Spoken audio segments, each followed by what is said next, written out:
The Iron Belle wasn't beautiful. She was scarred, riveted, and mean. A hulking monument to ambition and desperation, her black boiler streaked with rust that no amount of polish could hide. But when her whistle split the frozen Colorado dawn, echoing off canyon walls that had never heard such a sound, she was magnificent. Cole Mercer stood on the rear platform, one boot propped against the railing, watching the Rocky Mountain Freight and Passage Company depot disappear into the morning mist. His duster coat flapped in the wind, the collar turned up against the bite of altitude cold. He wasn't supposed to be on this train. Truth be told, he wasn't supposed to be anywhere near Colorado territory. But opportunity had a way of finding Cole. Or maybe it was the other way around. "You planning to pay for that ride, mister?" Cole turned slowly, a practiced smile already forming. The woman who'd spoken stood in the doorway of the passenger car, one hand resting on the frame, the other on the pearl handle of a Colt revolver that looked too well used to be decorative. She was maybe 25, with dark hair pulled back severe and eyes that could cut glass. The silver marshal's star on her vest caught the early light. "I was under the impression," Cole said smoothly, "that this being the inaugural run and all, the railroad was extending a certain hospitality to witnesses of this historic moment. The railroad is extending jack squat to anyone without a ticket or a reason." She stepped onto the platform, and Cole noticed she moved like someone who'd learned to fight before she'd learned to dance. "Which are you lacking, both or just one?" Cole reached into his coat, slowly watching her gun hand, and produced a folded piece of paper. "Credentials. I'm a sales representative for Kimball and Associates, agricultural equipment. Your railroad promised to open new markets, and I'm here to assess the commercial viability." She took the paper, read it with those sharp eyes, then handed it back. "Agricultural equipment. Plows, harrows, revolutionary seed drills." Cole's smile widened. I know. Doesn't exactly set the heart racing, but someone's got to sell the boring necessities while everyone else is chasing silver and glory." "And you just happened to be at the depot at dawn?" "I'm an early riser, habit from my cavalry days." That last part was true, at least. Some of it. The marshal studied him for a long moment, and Cole had the uncomfortable sensation of being read like a wanted poster. Then she seemed to come to some decision. "Rhea Calloway," she said, not offering her hand. "Deputy Marshal, though as of about 6 hours ago, I might be more than that." Something flickered across her face. Worry, maybe anger. "My grandfather's the chief marshal for this line. He was supposed to be running security for this whole circus, but last night he caught some bad beef at dinner, been puking and sweating ever since. Doctor says it's food poisoning, maybe worse." "That's unfortunate timing." "Unfortunate my ass," Rhea's jaw tightened. "Thomas Calloway has a stomach made of iron and the constitution of a bull. He's crossed deserts eating hardtack and ditch water. But one supper at the railway commissioner's table and suddenly he can't stand up straight? Someone wanted him off this train." Cole's interest sharpened, though he kept his expression sympathetic. "You think it was deliberate?" "I think there are powerful men who'd rather see this railroad fail than succeed. I think my grandfather knows who they are. And I think someone decided to remove the one man who might actually get this locomotive to Red Mesa alive." She leaned against the railing, eyes scanning the rocky terrain sliding past. "So now it's just me? 3 railway guards who've never seen combat? A conductor who's scared of his own shadow, and whatever the hell you are?" Optimistic salesman. Liar with good teeth. But there was almost a smile there. "Stay out of trouble, Mr. Mercer. This train's got enough problems without adding mysterious drifters to the pile." She turned to go back inside, but Cole spoke up. "The men who don't want this railroad to succeed, what exactly are they afraid of?" Rhea paused, glanced back. "Everything. Change, competition, the future. Take your pick." She gestured toward the wilderness, stretching in every direction. "Right now, Garrett Hardwick's freight company controls every supply route from Denver to the mining towns. He sets the prices, calls the shots, owns the territory. This railroad breaks his monopoly, opens up the frontier to anyone with the price of a ticket instead of just those who can afford Hardwick's protection fees and tribute." "Sounds like progress." "Sounds like war." Rhea's hand drifted back to her revolver. "Hardwick's got money, men, and no conscience. He's already stirred up the Ute bands, told them the railroad's going to bring an army of settlers to take their land. He's got saboteurs in every work camp, bought off half the territorial legislature, and probably has someone on this train right now making sure we never reach Red Mesa. And if you don't reach Red Mesa? Contract's void. Railroad loses its charter, all the invested capital evaporates, and Hardwick keeps his empire. She met his eyes. That's why this isn't just a train ride, Mr. Mercer. This is the whole damn war on wheels. Before Cole could respond, a shout came from up ahead. Rhea was moving instantly, pulling herself up the ladder to the roof of the passenger car with the agility of someone who'd done it 100 times. Cole followed, curiosity overcoming caution. The view from the top stole his breath. The Iron Belle was climbing now, rails hugging the side of a mountain that dropped away into vertigo-inducing space. To the left, sheer rock face. To the right, 1,000 feet of nothing before the canyon floor. The track ahead looked like a scar carved into the face of the impossible. At the front of the train, near the locomotive, a figure in railway coveralls was waving frantically. Rhea moved along the roof with sure feet, Cole following more carefully. When they reached the man, his face was pale. "Marshal, you need to see this." The railway worker, couldn't have been more than 19, pointed ahead with a shaking hand. "The bridge. Something's wrong with the bridge." Cole shaded his eyes. A quarter-mile ahead, the tracks led onto a trestle bridge spanning a gorge. Even from this distance, something looked off. The structure seemed to sag in the middle, and one of the support columns appeared to be missing entirely. "Stop the train," Rhea ordered. "Ma'am, at this grade, if we stop—" "I said stop the goddamn train!" The worker scrambled toward the locomotive. Cole heard the brakes engage, metal screaming against metal, sparks flying from the wheels. The Iron Belle shuddered and groaned, momentum fighting physics. They were still moving, slower, but moving, toward the compromised bridge. "It's not going to stop in time," Cole said quietly. Rhea's face had gone hard as the granite around them. "No, it's not." The bridge was 200 yards away now, 150. Through the gaps in the trestle, Cole could see the support beams had been cut, not broken, cut, deliberate, professional. "Everyone off!" Rhea's voice cracked like a whip. "Move to the rear cars now! Uncouple the passenger car from the locomotive!" People were pouring onto the roof now, frightened faces and panicked voices. Cole saw a woman clutching a child, an older gentleman in an expensive suit, a group of Chinese laborers who'd been promised work in Red Mesa. 20, maybe 30 souls, all about to learn whether physics or faith would win this particular contest. The brakeman was at the coupling, hands working the release mechanism.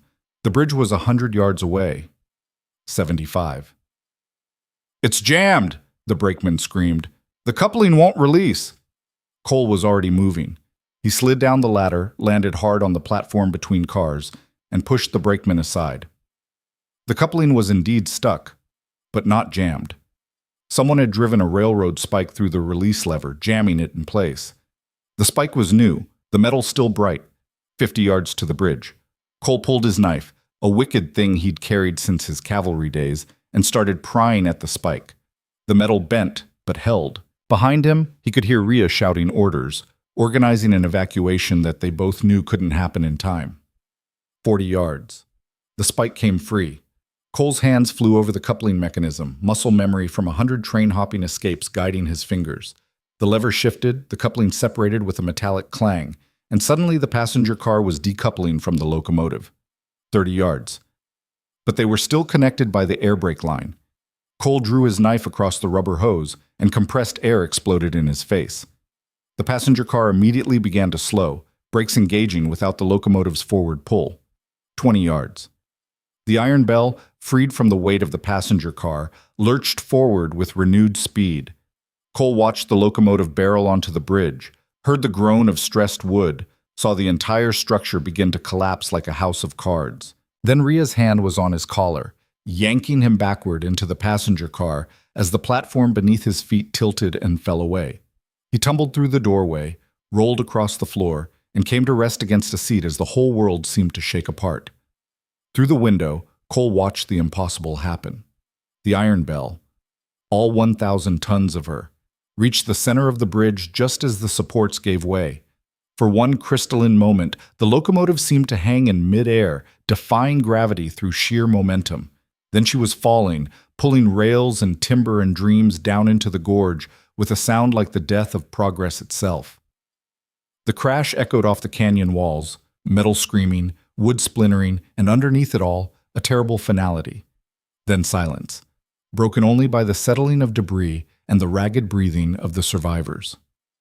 Cole pulled himself to his feet. The passenger car had stopped maybe 10 feet from the edge of the destroyed bridge, teetering slightly on the rails. Through the windows he could see the gorge, and at the bottom, the twisted wreckage of the Iron Belle. "Is everyone—" Rhea's voice was hoarse. "Is everyone accounted for?" The conductor, a small man with spectacles and a clipboard, was going through the passenger car, calling out names. Miraculously, everyone was there. The locomotive's crew, engineer, fireman, brakeman, had all jumped to the passenger car in those final seconds, following some instinct or lucky timing. Everyone except one. "Where's Josiah?" The engineer, an older man named Garrett, was looking around wildly. "Where's my fireman?" A terrible silence fell over the car. Then someone pointed toward the gorge. Josiah Reeves, 19 years old, had been in the locomotive when it fell. His first run. His only run. Rhea closed her eyes for a long moment. When she opened them again, something fundamental had changed in her expression. The worry and doubt were gone, burned away by a cold, hard fury. "Everyone stay calm," she said, her voice carrying an authority that made even the panicking passengers quiet down. "We're alive. We're together, and we're going to figure this out." "Figure it out?" The man in the expensive suit stood up, face red with anger and fear. "We're stranded on a mountain with no locomotive and saboteurs trying to kill us. The only thing to figure out is which of us dies first." "Sit down, Mr. Pemberton." Rhea didn't raise her voice, but something in her tone made the man obey instantly. The sabotage was professional. That means our enemies are organized, well-funded, and committed. It also means they're watching to see if we're dead. I suggest we don't give them the satisfaction of falling apart. Cole found himself impressed despite the situation. This was not the uncertain deputy from earlier. This was a leader taking command. "What about Red Mesa?" someone asked. The contract says we have to deliver a functioning locomotive to Red Mesa by sunset 3 days from now." Rhea looked at the twisted wreckage far below. "Well, we've got 3 days to figure out how to deliver a locomotive without actually having one." "That's impossible," the conductor said. So was surviving what just happened. Rhea walked to the rear of the car, looking back the way they'd come. "We've got maybe 15 miles of completed track behind us, back to the last work camp. Ahead," she gestured toward the destroyed bridge. "Nothing but raw frontier for another 40 miles to Red Mesa." "So we go back," Pemberton said. "Cut our losses, report the sabotage, let the authorities handle it." "The authorities are in Garrett Hardwick's pocket," Rhea shot back. "We go back, this railroad dies. Every dollar invested, every dream of opening this territory, gone. And Josiah Reeves died for nothing." Cole stepped forward. All eyes turned to him, and he suddenly regretted the impulse. But Rhea was looking at him with something like hope, and he found himself unable to stay silent. "The locomotive's wrecked," Cole said slowly, thinking out loud. "But the working parts, the wheels, the drive shafts, the boiler, if it didn't rupture, those might be salvageable." "Salvageable how?" the engineer asked. "Even if we could climb down there, even if we could separate the components, we'd need a crane to lift them out. We'd need equipment, tools, a complete workshop, or we need the next best thing." Cole looked at Rhea. "How far to the nearest work camp?" "Back the way we came, maybe 12 miles. But they're laying track, not performing miracles. They've got mules, chains, and men who know how to move heavy things." Cole warmed to the idea even as he said it. "If we can get down to that wreck, strip out the essential components, we could haul them up piece by piece, reassemble the locomotive on solid ground." The silence that followed was stunned. "That's insane," Pemberton said. "It would take weeks, months. It would take 3 days if everyone worked together." Rhea was studying Cole with new interest. "You've done something like this before." It wasn't quite a question, but Cole answered anyway. "In the war, we had to salvage artillery pieces from impossible terrain. You'd be surprised what determination and physics can accomplish together." He didn't mention which side of the war he'd been on. Some details were better left vague. Even if we could salvage the locomotive, the conductor interjected, the bridge is gone. There's no track forward. Then we build track, Rhea said, or we bypass the gorge entirely. There are old hunting trails through these mountains. If we can get the locomotive mobile, even if we have to drag it with mules, we can reach Red Mesa cross-country. You're talking about hauling a steam locomotive across 40 miles of wilderness in 3 days. Pemberton's voice dripped with scorn. It's fantasy. It's necessity. Rhea turned to address all the passengers. Here's the truth. Someone very powerful wants this railroad to fail. They've already killed to make that happen. If we turn back now, we're giving them exactly what they want. But if we can get a locomotive, any locomotive, even a broken one held together with spit and prayer, into Red Mesa before the deadline, we save this entire enterprise. We honor Josiah's memory, and we prove that the frontier belongs to whoever has the courage to claim it. Cole watched the faces around him transform, fear turning to determination, despair shifting into something like purpose. This woman, he realized, was dangerous in the best possible way. I need volunteers, Rhea continued. People willing to climb down to that wreck and start salvaging. People willing to run back to the work camp and bring equipment. People willing to do the impossible because it's the only option that matters. Hands started going up. Not all of them. Pemberton and a few others remained seated, faces closed off. But enough. The Chinese laborers, understanding more from tone than words, stood as a group. The engineer and his surviving crew stepped forward. Even the woman with the child raised her hand. Count me in, Cole said, surprising himself. Rhea nodded, something passing between them. Recognition, maybe, or respect. All right then. Here's how we do this. The descent into the gorge was a controlled nightmare. Cole found himself roped to a Chinese laborer named Wei, whose broken English was compensated by an almost supernatural ability to find footholds on sheer rock. They worked their way down in pairs, the morning sun climbing higher and turning the gorge into an oven. When Cole finally reached the bottom, he had to pause and simply stare at the wreckage. The Iron Belle had hit hard enough to bury herself partially in the rocky ground. The boiler was cracked but intact, the massive drive wheels bent but not shattered. One smokestack had sheared off completely, and the cabin was crushed, but the fundamental components, the heart of the machine, had survived. Your locomotive, Wei said in careful English. She is strong. Not mine, Cole replied. But he understood the sentiment. The engineer, Garrett, was already crawling through the wreckage, hands moving over bent metal with something like tenderness. The boiler's compromised, he called out. We'll need to patch it before we can build any steam. The drive system's intact, though. If we can get her upright, she might still move under her own power. And Josiah? Someone asked quietly. They found him in what had been the firebox, his body broken but peaceful. The engineer removed his cap, and for a moment the only sound was the wind through the gorge and the distant cry of a hawk. We'll take him with us, Rhea said. She descended last, insisted on it, making sure everyone else was safe before risking herself. He's part of this train's crew. He gets to Red Mesa with the rest of us. They buried Josiah Reeves under rocks at the base of the gorge, with a piece of the locomotive's nameplate to mark the spot. It wasn't much, but it was honest. Then they went to work. For the next 6 hours, Cole discovered muscles he'd forgotten he had. They used chains and leverage, physics and desperation, to separate the locomotive's components. The wheels came off first, each one requiring 10 men and a system of pulleys. The drive shafts followed, then the boiler housing, piece by impossible piece. Above them, a rope system had been rigged by the remaining passengers. Each component was hauled up the gorge face, inch by sweating inch, to where the work camp mules waited. Cole lost track of time, lost himself in the rhythm of the work. Pull, secure, pull again. His hands bled. His back screamed. He'd never felt more alive. When the sun finally dipped behind the canyon wall and someone called a halt for the night, they'd managed to haul up about 60% of the salvageable parts. The rest would take another day, maybe 2. We don't have 2 days, Rhea said when Cole made his way to where she stood, surveying their progress.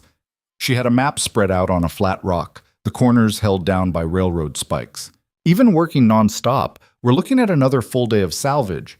then at least half a day to reassemble enough of the locomotive to make it mobile. Leaving us what, a day and a half to cross 40 miles of mountain? Cole studied the map.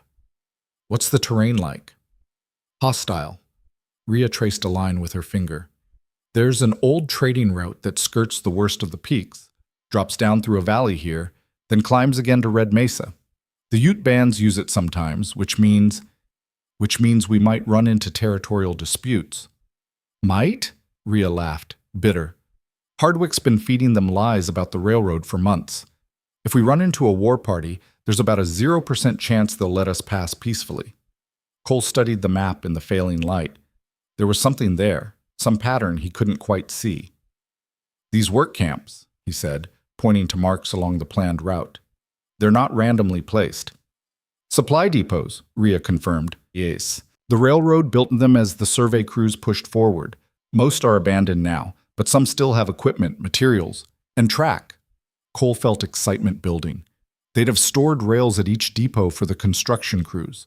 If we could reach these camps, we could lay our own track as we go. Not a complete line, but enough sections to give the locomotive a smooth surface to roll on.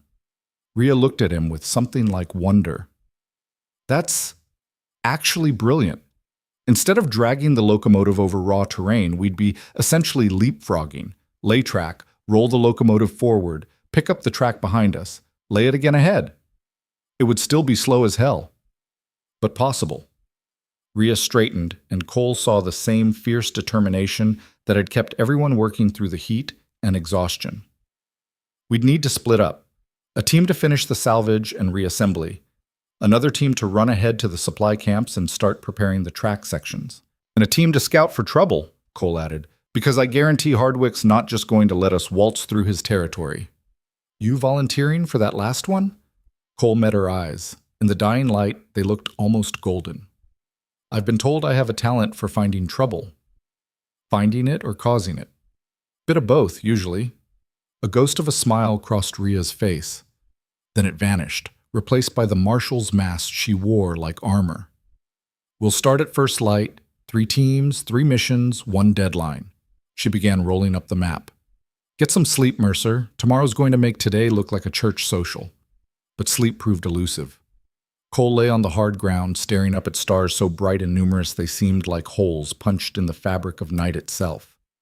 Around him, exhausted workers and passengers huddled in makeshift camps, their small fires painting shadows on the canyon walls. He thought about the spike driven through the coupling release, about Josiah Reeves, 19 and dead, about Rhea Calloway, carrying the weight of her grandfather's legacy and everyone's lives with equal determination, about the vast machinery of power and money that had decided this railroad and everyone on it was expendable.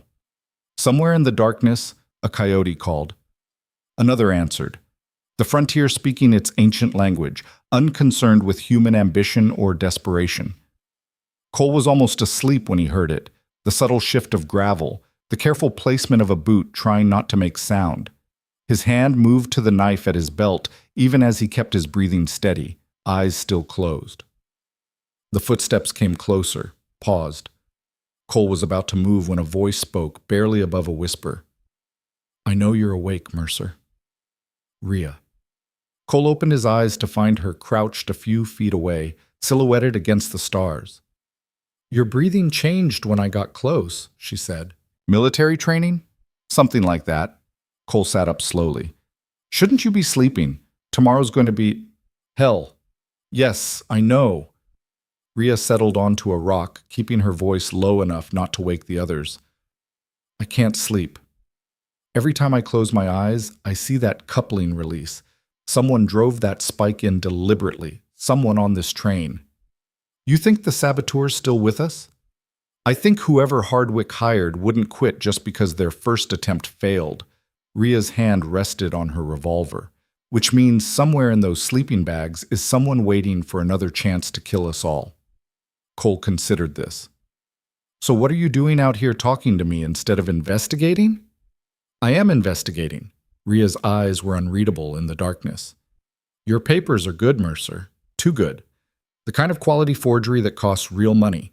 Your story about agricultural equipment is just plausible enough to be rehearsed. And the way you handled that locomotive coupling, that wasn't the work of a plow salesman. Ah, Cole kept his voice neutral. So you think I'm the saboteur? I think you're not who you claim to be. Whether that makes you an enemy or just a liar with his own agenda, I haven't decided yet. Rhea leaned forward. So here's your chance to convince me. Who are you really, and why are you on this train? Cole was quiet for a long moment, weighing truth against convenience, honesty against survival. Finally, he sighed. My name is Cole Mercer. That part's true. The agricultural equipment is bullshit. He searched for the right word, negotiator. I broker deals between parties who can't or won't talk to each other directly. Sometimes that means working with railroad companies. Sometimes it means working with the people who want to stop them. You're a gun for hire. I prefer independent contractor, but sure, if it makes you feel better. Cole met her gaze steadily. I was hired to ride this train and report back on its vulnerabilities. The security weaknesses, the root problems, where it could be stopped if someone wanted to stop it. Hired by who? Hardwick? That's the interesting part. Cole pulled out his tobacco pouch, started rolling a cigarette with practiced hands. I thought I was working for Hardwick.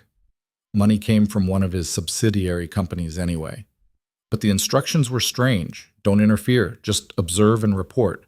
Almost like whoever hired me wanted intelligence but didn't plan to use it for sabotage. That doesn't make sense. No, it doesn't. Cole lit the cigarette, took a drag. But when I saw that coupling spike, when I saw how professional that bridge sabotage was, I realized I might have been hired by someone with different goals than I assumed. So what? You're having a crisis of conscience? I'm having a crisis of curiosity. Cole exhaled smoke into the night air. Someone wanted me on this train to observe. Someone else wanted the train destroyed. The question is whether those someones are the same person or whether there's a more complicated game being played. Rhea was silent for a long time. When she spoke again, her voice was hard. Give me one good reason I shouldn't arrest you right now. Because if I were the saboteur, you'd already be dead. I had a dozen chances today to finish the job, cut a rope during the salvage, weaken a chain, push you off the gorge wall. But here we are, both breathing. Cole stubbed out the cigarette. And because despite what you think of me, I'm actually pretty good at spotting threats. You want to catch whoever's planning the next attempt. You need someone who thinks like them. You want me to trust a self-confessed liar and mercenary to help protect these people. I want you to be practical. Cole stood, offered his hand to pull Rhea to her feet. She ignored it. Look, I get it. You've got every reason to throw me in chains and leave me tied to a rock. But you're short-handed, outgunned, and running out of time. I can help. The question is whether you're too proud to accept it. Rhea stood on her own, and Cole was reminded again of how dangerous she was. Not because of the gun at her hip, but because of the steel in her spine. If I find out you've betrayed us, she said quietly, if you do anything to endanger these people, I will put a bullet in you myself, and I won't feel bad about it. Understood. And whatever you were being paid to observe this train, that job's over. You work for me now, or you work for nobody. Marshal Calloway, are you trying to recruit me? I'm trying to use every resource I have to complete an impossible mission. Rhea started walking back toward her sleeping bag, then paused. Besides, you're right about one thing. I need someone who thinks like the enemy. Just remember which side you're on when the shooting starts. She disappeared into the darkness, leaving Cole alone with the stars and his tangled conscience. He told her the truth. Mostly. But there were pieces of his past and present that no amount of honesty could make clean. The coyotes called again, closer now. Cole drew his coat tighter and tried to find sleep in the restless dark.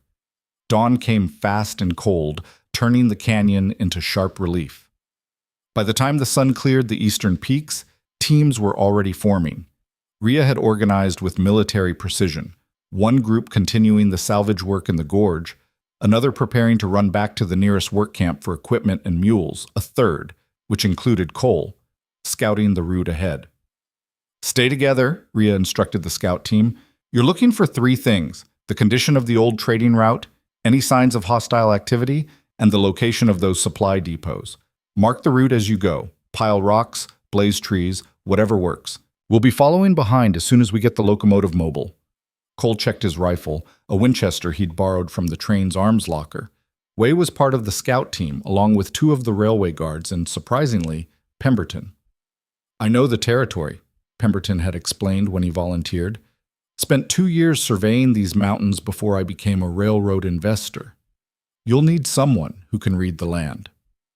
It was the first useful thing Cole had heard the man say. Maybe fear had a way of revealing hidden competence. They set out as the day warmed, following the rim of the gorge until it widened into a valley.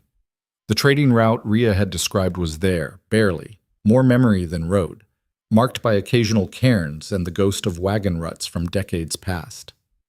Ute and Arapaho used this path for generations, Pemberton explained as they walked. His whole demeanor had changed outside the train car. He moved with confidence here, reading the landscape like a book. Leads through the valley, up over that pass, then down the other side toward where Red Mesa sits now. The railroad survey originally planned to follow this exact route, but the cost of blasting through solid granite. He shook his head. So they tried the bridge instead. How'd that work out? One of the guards muttered. They walked for hours, the sun climbing high and merciless. Cole found himself studying the terrain with new eyes, trying to imagine hauling a disassembled locomotive across this landscape. The valley was manageable, relatively flat, solid ground, but the pass ahead looked brutal, a slash of broken rock climbing toward the sky. We'll never get the locomotive over that, the guard said, voicing Cole's thought. We might not have to. Way was studying a side canyon that branched off the main valley. Look, old timbers, rail construction, rail. They detoured to investigate and found one of the abandoned supply depots Rhea had mentioned. It was more extensive than Cole had hoped. 2 storage sheds still standing, and stacked beside them, hundreds of feet of rail segments. This is good, Pemberton said, excitement creeping into his voice. These rails are already cut to standard gauge, ready to lay. If we can transport them back to the assembly site, that's a big if, Cole said. We'd need wagons or enough mules to... He stopped. Something had moved on the ridgeline above them, a flicker of motion against the rocks. Get down, Cole said quietly. The others responded instantly, dropping behind cover. For a long moment, nothing. Then Way pointed, and Cole saw them, riders, maybe a dozen, following the ridgeline parallel to the valley. Even at this distance, Cole could make out the traditional dress of Ute warriors. Are they watching us? The guard whispered. Have been for the last half hour, probably, Pemberton said. Question is whether they're just observing or planning something more aggressive. Cole studied the riders through the rifle's sight. They were well armed, well organized, and clearly tracking the scout team's movements, but they made no move to approach, no hostile gestures. They're waiting, Cole said, seeing what we do, where we go. Should we turn back? And lead them straight to the rest of the group? No. Cole lowered the rifle. We keep moving forward. Mark the route like we planned. Let them watch. Maybe they're just curious. Or maybe Hardwick's paying them to kill us the moment we're far enough from help, the guard said. Then we'd already be dead, Way pointed out. They have high ground, numbers. If they wanted to attack, this is perfect place. It was sound logic, but it didn't make Cole feel any safer as they continued down the valley. The riders shadowed them for another mile, then simply disappeared. One moment visible on the ridge, the next gone like smoke. I don't like this, Pemberton muttered. None of them did, but they pushed forward, marking the route with rock cairns, noting landmarks, mapping the most viable path for a locomotive that wouldn't move on its own. They found 2 more supply depots, both with usable rail sections. By late afternoon, they'd scouted almost 15 miles of the route and had a rough plan for how to navigate the worst terrain. We should head back, Cole said as the sun started its descent. Report what we found. The return journey was faster, following their marked trail. But as they neared the gorge, Way suddenly held up a hand. Everyone froze. Smoke, Way said quietly. Wrong direction for camp. Cole smelled it too, wood smoke, but also something chemical, acrid. They approached cautiously, rounding a bend in the canyon, and stopped short. The salvage site was chaos. People were running, shouting, and in the middle of it all, one of the storage sheds they'd been using for equipment was engulfed in flames, smoke billowing black against the evening sky. Cole was running before he made the conscious decision to move. As he got closer, he could see Rhea coordinating a bucket brigade from the stream, trying to keep the fire from spreading to where they'd stacked the salvaged locomotive parts. "What happened?" Cole demanded as he reached her. "Sabotage," Rhea said without taking her eyes off the fire. "Someone lit this during the shift change. We've got 5 people unaccounted for." "In the shed?" "We don't know. That's where we kept the blasting powder for—" The explosion cut her off, a percussion wave that knocked everyone flat. Cole's ears rang, and through the smoke and confusion, he saw what was left of the storage shed collapse inward, taking with it any hope of easy answers. When the dust settled, they found 3 bodies in the wreckage. Not 5, 3.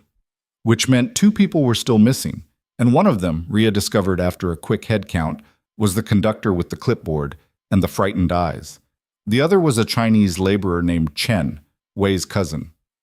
"They took him," Wei said, his careful English cracking with emotion. "Chen would not run. They took him." "Who?" Rhea asked. Wei pointed toward the ridgeline where the riders had been. "The ones who watch, the ones who wait. They take Chen to make us stop, make us turn back." Cole looked at the destroyed shed, the scattered salvage operation, the frightened faces of the survivors. Someone had used the scout team's absence to strike again, used the Ute war party as misdirection while they destroyed supplies and killed indiscriminately. "The conductor," Cole said. "Has anyone checked his belongings?" They searched the man's bag and found what Cole expected, a significant amount of cash, far more than a railway conductor should possess, and a note with instructions written in coded shorthand. Rhea read it, her face hardening with each word. "Hardwick's man. He was reporting our position, our plans. This wasn't random sabotage. This was coordinated. And now he's in the wind with a hostage," one of the guards said. "What do we do?" Rhea looked at the assembled survivors, at the salvaged parts gleaming in the firelight, at the map still spread on its rock with the impossible distance to Red Mesa marked in ink and hope. "We do what we planned," she said quietly. "We finish the salvage. We build the locomotive. We reach Red Mesa." She met Cole's eyes. "And we bring Chen home." "That's crazy," someone protested. "We barely have enough people to complete the primary mission. We can't split up to chase a hostage." "We're not splitting up." Rhea's voice carried the weight of absolute conviction. "We're going forward, all of us. And if we happen to find Chen along the way, and the conductor, then we'll deal with them. But we don't stop. We don't turn back. And we don't let Hardwick or anyone else tell us this frontier isn't ours to cross." She turned to Wei. "Your cousin's smart, right? Resourceful?" Wei nodded, emotion still raw on his face. "Then he'll survive. And when we roll into Red Mesa with a functioning locomotive, we'll make sure everyone knows it was men like Chen who made it possible." Rhea raised her voice so everyone could hear. "Josiah Reeves is dead. 3 more died today. That's 4 souls we owe justice to. The best way to honor them is to finish what they started. So we work through the night if we have to. We salvage every piece of that locomotive. And tomorrow, we start the impossible journey of hauling it to Red Mesa." Around the camp, Cole saw faces changing, grief transforming into determination, fear into defiant purpose. This woman, he thought again, was dangerous in the best possible way. As the others moved back to their tasks, energized by Rhea's words, Cole caught her arm. "You know it's not enough, right?" he said quietly. "Determination in speeches. We're still outgunned, outnumbered, and running out of time." "I know." Rhea's face was tired, ages beyond her years. "But it's all we've got. That and whatever miracle you're going to help me pull off." "Me?" "You said you're good at thinking like the enemy, so think. What's Hardwick's next move? Where does he hit us? How does he make sure we fail?" Cole looked at the mountains rising around them, at the marked trail leading toward Red Mesa, at the impossible task they'd set themselves. "He doesn't have to do anything," Cole said slowly. "We're doing his work for him. Every hour we spend salvaging, every mile we travel, we're moving deeper into territory where he has all the advantages. He doesn't need to attack us directly. He just needs to slow us down until the deadline passes. So we move faster, or we change the game entirely. An idea was forming, reckless and half mad, but maybe perfect because of it. Hardwick expects us to try to rebuild the locomotive and haul it overland. That's the logical move, the sane move. Which means? Which means we do something completely insane instead. Cole gestured toward the salvaged parts. We don't rebuild the locomotive at all. We strip it down to the bare minimum, just enough components to prove we've delivered functioning railway equipment to Red Mesa. We transport those pieces separately, faster, using every mule and man we have. That wouldn't fulfill the contract. The contract specifies a functioning locomotive. The contract, Cole said with a growing smile, specifies delivery of locomotive and associated railway equipment sufficient to demonstrate operational capability. I read the terms while we were salvaging. It's vague enough that we could argue a disassembled but complete locomotive qualifies, as long as we can prove it works. Rhea stared at him. You want to deliver the locomotive in pieces and assemble it in Red Mesa. I want to beat Hardwick by using the letter of the law against him, the same way he's been using it to stop progress for years. That's, Rhea paused, thinking. Actually not completely insane. If we could transport the components separately, we'd move faster, adapt to terrain better, reduce the risk of catastrophic failure. And if we run into trouble, like hostile war parties or Hardwick's men, we'd be dispersed enough that they couldn't destroy everything with one attack. Rhea looked at the salvaged pile, doing calculations in her head. We'd need to completely reorganize, create transport teams, divide the components, coordinate timing so everything arrives together. It's doable. Difficult, but doable. And what about you? Rhea asked. Which team do you join? Cole thought about the conductor fleeing into the wilderness with Chen as hostage, about the Ute war party watching from the ridgelines, about all the ways this could go catastrophically wrong. I'm going to do what I do best, he said. I'm going to ride ahead, find our enemies, and convince them it's in their interest to let us pass. Convince them how? However I need to. Cole started gathering his gear. Give me 2 days. I'll either open a path to Red Mesa, or I'll be dead trying. Mercer, you need a miracle, Marshal. Let me see if I can negotiate one. Before Rhea could argue, before he could second-guess the madness of what he was proposing, Cole Mercer checked his weapons, mounted the least exhausted horse from the work camp stock, and rode out into the gathering darkness. Behind him, the Iron Belle's scattered pieces gleamed in the firelight like the broken promise of the future. Ahead, somewhere in the vast frontier night, enemies waited with loaded guns and centuries of justified grievance. Cole had convinced railroad barons and outlaw chiefs, cavalry commanders and territorial governors. But he'd never tried to negotiate passage through a war zone with nothing to offer but words and audacity. There was a first time for everything.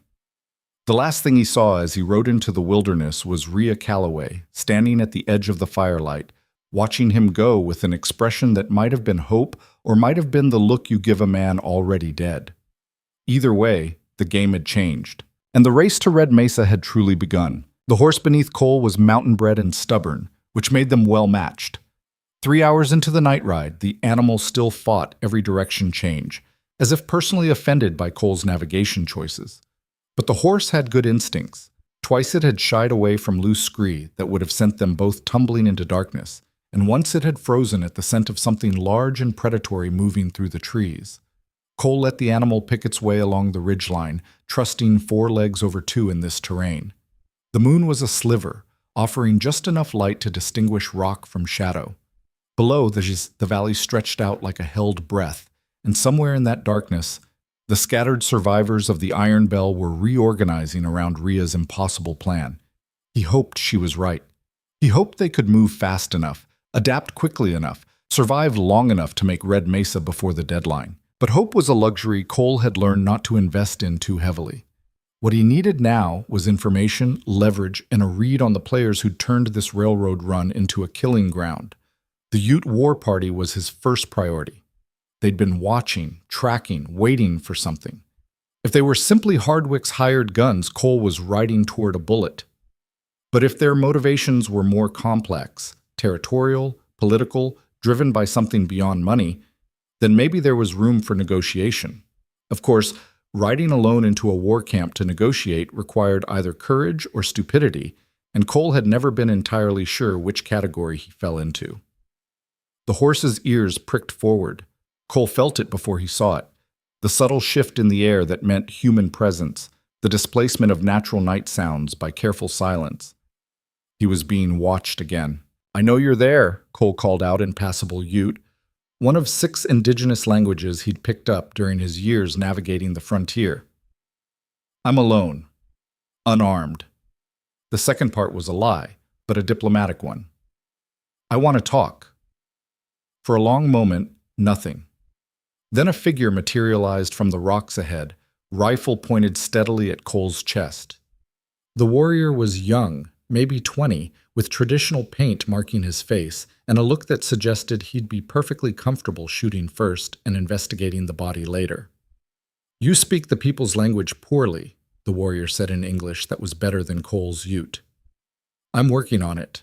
Haven't had much practice lately." "Why are you here?" "Looking for your camp. I have information your leaders might find useful, about the railroad, about the men paying you to stop it, about what's really happening in this valley." The warrior's expression didn't change. "You assume we are being paid." "I assume someone's been talking to you, filling your ears with stories about the railroad bringing soldiers and settlers to take your land. Someone with money and motivation to see this rail line fail." Cole kept his hands visible, his tone conversational. "Question is whether you believe him." Another figure emerged from the darkness, then another. Cole was surrounded now, at least 8 warriors he could see, and probably more he couldn't. The young one lowered his rifle slightly, but didn't put it away. "The white man who speaks promises," the warrior said. "He is not wrong. Every rail line brings more of your people. Every town grows larger. Every season, less land for the people." "That's true," Cole said, surprising them with his agreement. "The railroad will change this territory. It'll bring people, commerce, all the complications that come with connection to the outside world. But it's coming whether you stop this one train or not. The question is whether you have any say in how it happens." "We have guns. We have this land. That is our say." "You have guns until the army decides you're too much trouble. You have this land until the government decides it's worth taking." Cole shifted in the saddle, careful to keep the movement slow and non-threatening. "But if you let this railroad through, if you negotiate instead of fight, you might actually get something worth having. Treaties. Recognized territory, protection from men like the one who's been paying you to attack civilians." The warriors exchanged glances, some communication passing between them that Cole couldn't read. Then an older voice spoke from behind him. "You speak of things you do not understand, white man." Cole turned carefully. The speaker was perhaps 50, his face weathered by decades of sun and wind, his bearing that of someone who'd earned authority through competence rather than inheritance. This was the leader Cole had been hoping to find. "You're right," Cole said. "I don't understand what it's like to watch your world shrink year by year. I don't understand the weight of knowing your children will inherit less than you did. But I understand leverage. And right now, you're being used by a man who doesn't give a damn about your land or your people. He just wants to maintain his freight monopoly." "Garrett Hardwick," the older warrior said. It wasn't a question. "You know him?" "We know what he is. A man who takes and takes, who makes promises like morning dew, present one moment, gone the next." The leader moved closer, studying Cole with eyes that missed nothing. "He came to our council 3 moons ago. Said the railroad would bring soldiers to drive us from the sacred places. Said the only way to protect our land was to stop the iron horse before it could run." "And you believed him?" "We believed the pattern we have seen our entire lives." The leader's voice was hard. "Every white promise broken, every treaty redrawn when the land beneath it becomes valuable. Why should this railroad be different?" Cole considered his next words carefully. The truth was, he didn't have a good answer. The pattern the leader described was accurate, historically verified, and unlikely to change. But maybe there was a different angle. "Because this railroad isn't being built by the government or the army," Cole said. It's being built by private investors who need one thing above all else: a functioning route that doesn't turn into a war zone. If you make peace with this railroad, you're making peace with people who have a financial incentive to keep that peace. That's not justice, but it's leverage. Leverage for what? For negotiating permanent right-of-way agreements, for establishing trading posts under your control, for getting something in writing before the army shows up and takes it all anyway. Cole met the leader's gaze. Hardwick wants you to stop this train because if it succeeds, his freight empire collapses. But if it succeeds and you've negotiated a piece of it, passage fees, trading rights, protected territory, then you've got power you didn't have before. The leader was quiet for a long time, the weight of decision visible in his silence. Around them, the other warriors waited, respecting the process. "You ask us to trust in paper promises," the leader finally said. "I'm asking you to trust in mutual benefit. The railroad needs safe passage. You need recognition and leverage. Both sides get something they want, which is better than both sides losing everything in a war neither can really win." "And the man you took from the salvage camp?" the leader asked. "The one called Chen. Where does he fit in your vision of mutual benefit?" Cole's stomach went cold. "You have him?" "We found him and another man fleeing through the canyon. The white man said he was working for Hardwick, that we should kill the Chinese worker as a message to the railroad. We killed the white man instead." The leader smiled without humor. "His promises were obviously lies. The question is whether yours are too." Relief and shock warred in Cole's chest. "Chen's alive?" "For now, he has been teaching our children a game with stones. They seem to like him." The leader gestured toward the darkness. "Come. You want to negotiate? Then sit in our council fire like a man instead of bargaining from horseback like a coward." It was both invitation and test. Cole dismounted, aware that he was completely at their mercy and that any wrong word could end with a knife in his ribs. But he'd asked for this conversation, and now he had to see it through. The war camp was a temporary thing, positioned in a narrow canyon that offered protection and concealment. Perhaps 40 people total, warriors, yes, but also families, children, elders. A community in motion, not an army. That changed Cole's calculations significantly. Chen was there, sitting with 3 children who were indeed playing some kind of game with painted stones. When he saw Cole, his face lit with cautious relief. "Mercer? How did you—" "Long story. You all right?" "Better than the conductor." Chen's English was precise, learned carefully. "He told them to kill me, said Hardwick would pay double. The leader, he speaks some Mandarin, heard everything. The conductor, he did not die well." Cole filed that information away. The leader spoke Mandarin, which meant he'd likely traded with Chinese communities, had relationships Cole could potentially leverage. The council fire was already burning, older warriors and community leaders gathering in a circle. Cole was directed to sit, and the leader settled across from him. "I am Nakoma," the leader said. "I speak for the band of the people you see here. Not all bands. Not all the people. What I decide affects only those who follow my counsel." "Understood. You say the railroad can be made to serve our interests. Prove it." Nakoma gestured to the darkness beyond the fire. "Even now, more white men come through the valley. Some carry weapons. Some carry tools. They move the pieces of the iron horse like ants carrying food. Where are they going?" So the Ute had been watching the entire salvage operation. Of course they had. "Red Mesa," Cole said. "There's a deadline, a contract that says if a functioning locomotive reaches Red Mesa within 3 days, the railroad gets its charter. If not, everything collapses. And if we stop them, kill them all, then Hardwick wins, keeps his monopoly, and in 6 months the army shows up to clear this valley for the next railroad attempt. Except next time they'll do it with soldiers instead of civilians, and they won't bother trying to negotiate passage." Nakoma's expression didn't change, but Cole saw several other council members shift uncomfortably. They knew he was right. "But if we let them pass," Nakoma said slowly, "Hardwick loses his power. The territory opens, and He paused. "We become a problem that the railroad must solve with words instead of guns." "Exactly. And words can be binding, especially when there's money backing them up." Cole leaned forward.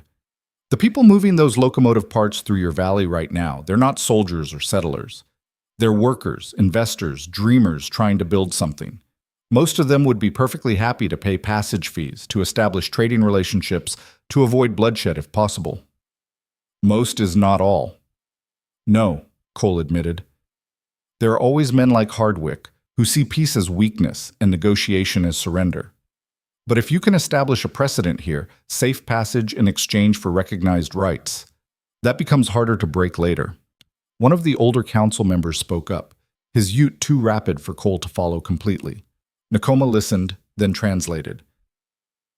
Broken Wing asks if you speak for the railroad leaders, if you have authority to make promises. This was the knife's edge. Cole could lie, claim authority he didn't have, and maybe buy enough goodwill to get the survivors through the valley. But if the lie was discovered later, any trust he'd built would evaporate, and the violence would be worse for the betrayal. No, Cole said honestly. I don't speak for the railroad. I'm not even officially part of their organization. I'm just a man who's seen too many unnecessary wars fought because nobody bothered to talk before shooting. Nakoma translated for the council, and Cole saw surprise on several faces. Apparently, honesty was unexpected.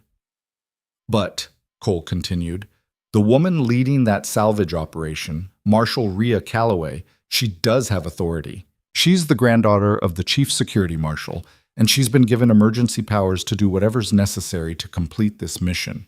If I can get her to this council fire, she can make real promises that will actually bind the railroad. And you can deliver this woman? Cole thought about Rhea, about her fierce determination and absolute commitment to reaching Red Mesa, about the fact that she was currently orchestrating an impossible logistics operation with dwindling resources and no margin for error.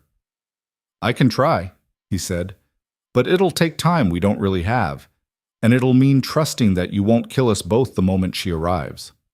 Nakoma smiled, the expression almost warm. If we wanted you dead, negotiator, you would already be feeding the ravens. The fact that you sit here breathing suggests we are at least curious about your words. Curiosity isn't the same as agreement. No, but it is a beginning. Nakoma stood, and the rest of the council followed suit. Bring your marshal to this place tomorrow when the sun reaches its highest point. We will hear what promises she can make. And then we will decide whether to let your iron horse pass or to scatter its pieces across the valley as a warning to those who come after. It wasn't a guarantee, but it was more than Cole had dared hope for. He stood, aware that every eye was on him. One more thing, Cole said. Chen should stay with you until tomorrow, not as a hostage, but as a gesture of good faith. He can teach your children more games, and you can show the railroad that you're willing to negotiate humanely. Nakoma considered this, then spoke rapidly to Chen in Mandarin. Chen responded, and something in the exchange made Nakoma laugh.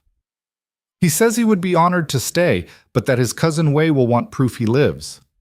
Nakoma pulled a small carved stone from his pocket, one of the game pieces, and handed it to Cole. Give this to Wei. He will recognize it as Chen's work. Cole took the stone, feeling its smooth surface. Thank you. Do not thank me yet, negotiator.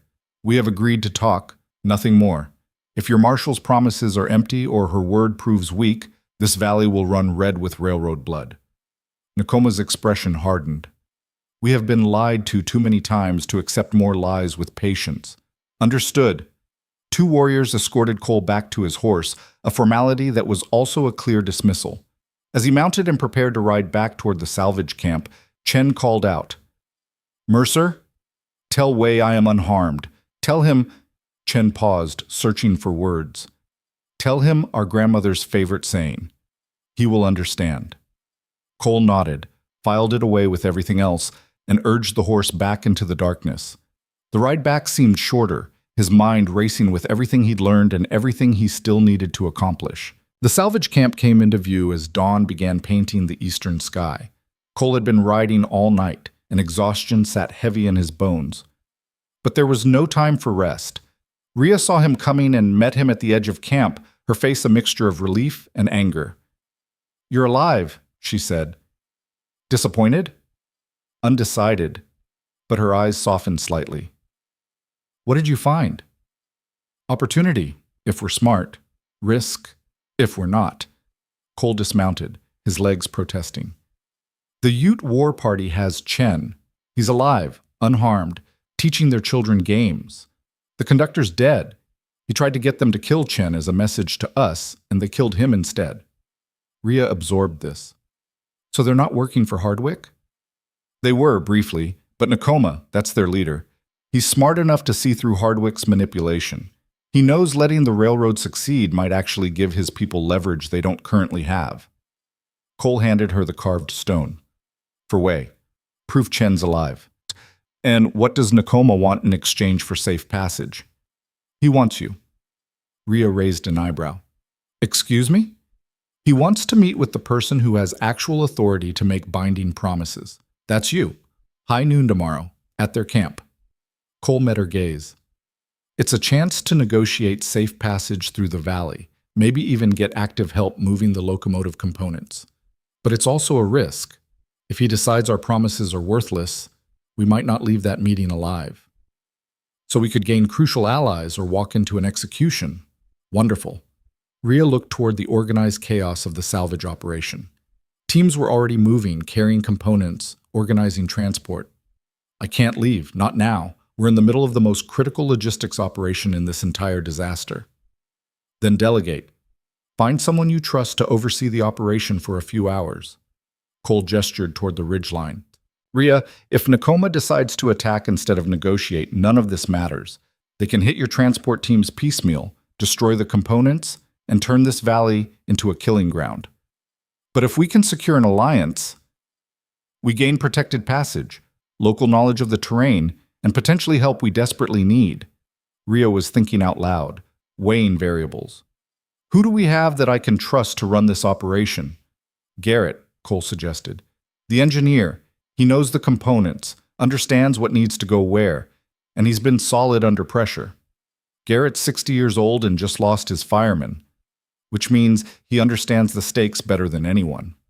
Cole softened his voice. Look, I know this is asking a lot. I know you don't trust me completely, and you definitely don't trust strangers who've been tracking us through the mountains. But this is the play. This is how we turn a desperate escape into something that might actually succeed. Rhea was quiet for a long moment, staring at the carved stone in her palm. Then she called out, Wei, get over here!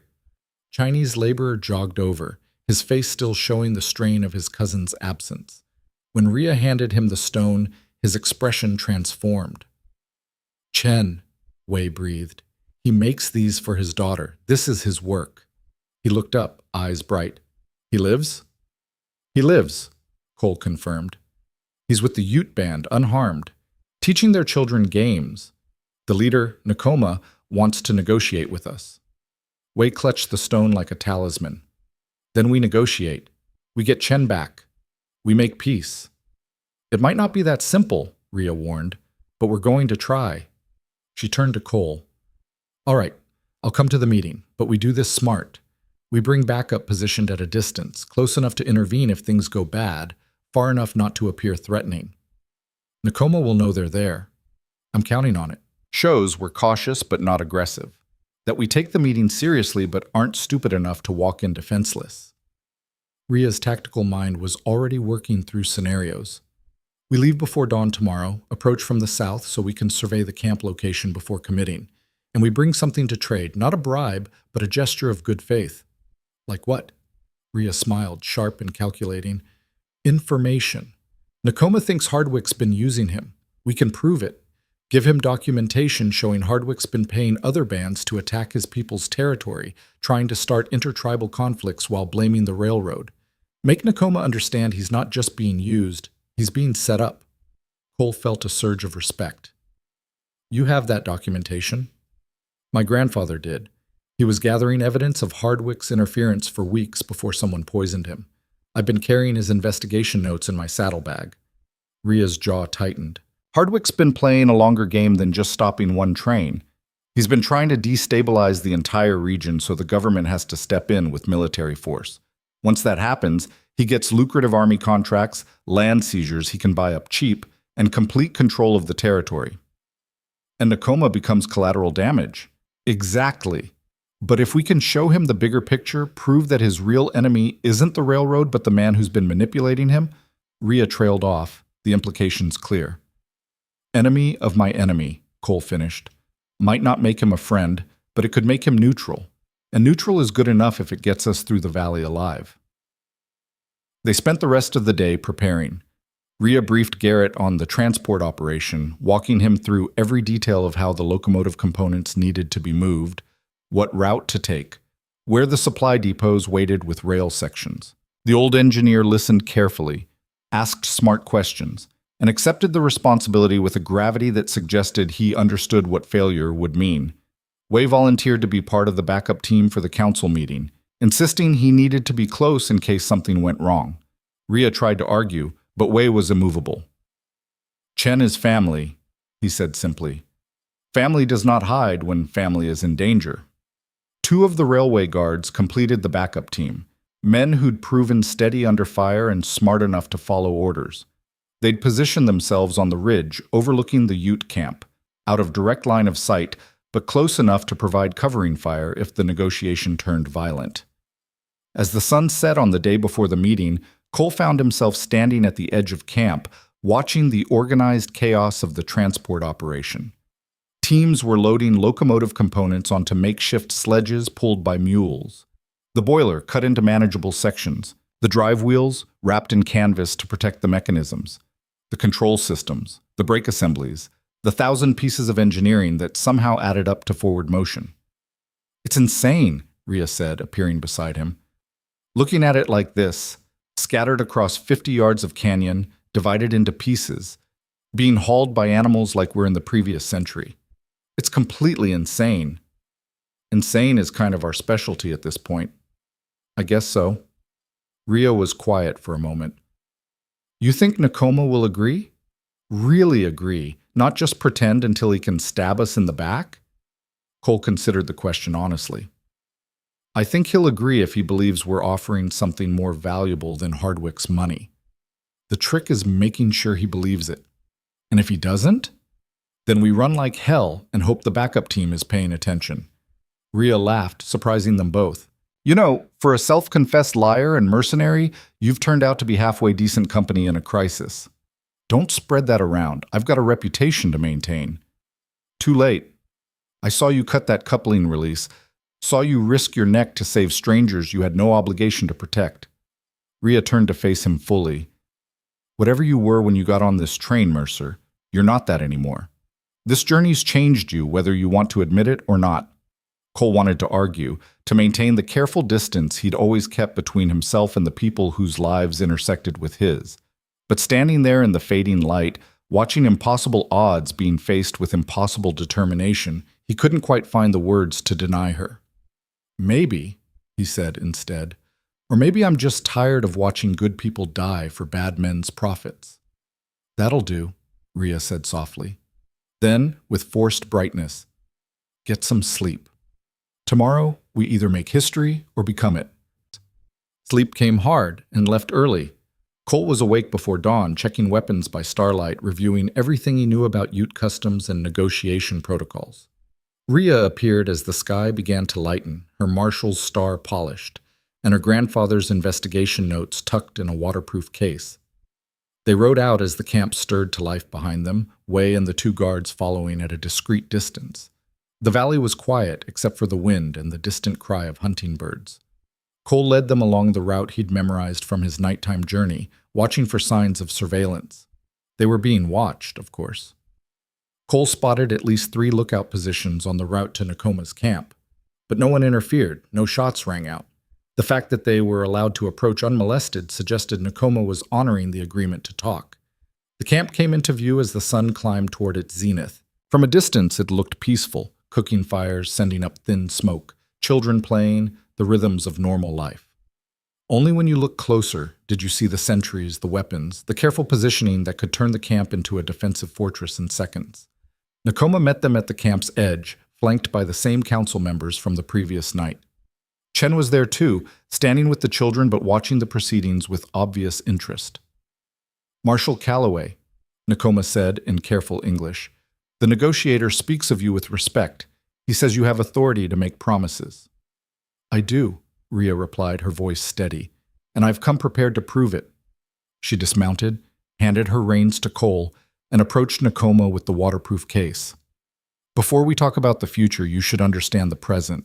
Understand who's really been pulling the strings. Nakoma took the case, opened it, and began examining the documents inside. Cole watched his expression shift from curiosity to confusion to cold fury as he read through the evidence of Hardwick's manipulation. The council members crowded around, those who could read English translating for those who couldn't. "This man," Nakoma finally said, his voice tight with controlled rage. "This Hardwick. He paid the Cheyenne bands to raid our winter camps. He told them we had stolen horses, sacred objects. He started a war between peoples who had traded peacefully for generations. Also, he could point to the violence and convince the government that military intervention was necessary," Rhea confirmed. "You were never his ally. You were his tool. And when he was done using you to stop the railroad, he'd have discarded you like yesterday's trash." The council erupted in angry conversation, voices overlapping in rapid Ute. Nakoma raised a hand for silence, and the chatter died immediately. "You bring proof of betrayal," Nakoma said to Rhea. "This is a gift, but also a weapon. What do you want in exchange?" "Safe passage through the valley. Help moving our locomotive components to Red Mesa. And if you're willing, your testimony about Hardwick's manipulation when this all goes to court." Rhea pulled out a second document, this one freshly written. "In exchange, the Rocky Mountain Freight and Passage Company agrees to recognize your band's traditional territory, establish a trading post under your management, and pay annual passage fees for use of the valley route. This agreement is binding and transferable. If the company changes hands, the new owners must honor it." Nakoma took the agreement, read it carefully. "Pretty words on paper. We have seen such words before. They have the lifespan of morning frost." "Then let's make them more than words." Rhea gestured back toward the valley. "Right now, my people are moving pieces of a locomotive across 40 miles of hostile terrain. We need local guides who know the best routes, the safest paths. We need help navigating around areas where the ground won't support the weight. In exchange for that help, for active partnership instead of passive tolerance, I'll add a clause giving your people priority employment on all future railroad operations through this territory." One of the council members spoke up, and Nakoma translated. "Broken Wing asks what stops your railroad from breaking this promise once they no longer need us." "Self-interest," Rhea said bluntly. "Every day of conflict costs the railroad money. Every attack, every delay, every piece of sabotaged equipment drains resources that could be going to expansion and profit. It's cheaper to honor an agreement than to fight a war. That's not noble, but it's reliable." Nakoma smiled at that, the expression genuine. "You speak truth instead of comfort. This is rare in negotiations." "I don't have time for comfortable lies. I have 3 days to deliver a locomotive to Red Mesa or watch everything collapse. I need your help. You need leverage against men like Hardwick. We can give each other what we need, or we can both lose and watch someone worse than either of us take control." The council conferred again, this time at length. Cole stood quietly beside his horse, aware of how much was riding on this conversation. If Nakoma agreed, the impossible journey to Red Mesa became merely difficult. If he refused, "We have a condition," Nakoma finally said. "Chen stays with us." Rhea's expression didn't change, but Cole saw her hand drift toward her revolver. "As a hostage?" "As a bridge." Nakoma gestured toward Chen. "He has been teaching our children a game that requires planning, strategy, patience, useful skills, and he speaks the language of the Chinese workers who build your railroad. If we are to work together, we need someone who can translate not just words, but intentions." Chen stepped forward. "I volunteer my cousin Wei. He can speak for me with the railroad people. I can speak for the people with you. This way, no misunderstanding." Wei, watching from his position on the ridge, stood up and called out something in Mandarin. Chen responded, and whatever was said made both men smile despite the tension. "My cousin says I am stupid but honorable," Chen translated. "He says he will work twice as hard to make up for my absence." Rhea looked at Cole, a silent question in her eyes. Cole gave the slightest nod. Chen was smart, capable, and genuinely seemed willing. More importantly, his presence with the Ute band would serve as a living reminder of the agreement's terms, insurance for both sides. "All right," Rhea said. Chen stays as a translator and liaison, but he's free to leave whenever he wants, and any harm that comes to him voids this agreement instantly. Agreed. Nakoma extended his hand, and after a moment's hesitation, Rhea shook it. We will guide your people through the valley. We will help move the heavy pieces of your iron horse, and when you reach Red Mesa, we will come with you to witness the completion of this impossible journey. Why? Cole asked, unable to help himself. Why witness it? Nakoma's smile turned fierce.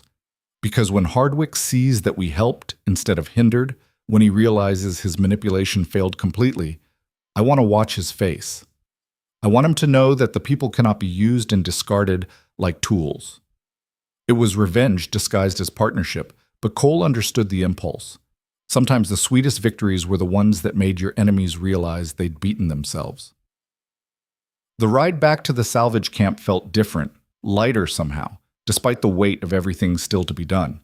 Rhea was quiet, lost in thought, but her posture had relaxed slightly. You did good back there, Cole said. The documentation, the employment clause, that was smart thinking. My grandfather's smart thinking. I just followed his playbook. Rhea glanced at him. But you opened the door. Without your initial contact, without you riding out alone like an idiot to start the conversation, we'd never have had the chance. So we're both idiots. There's a comfort.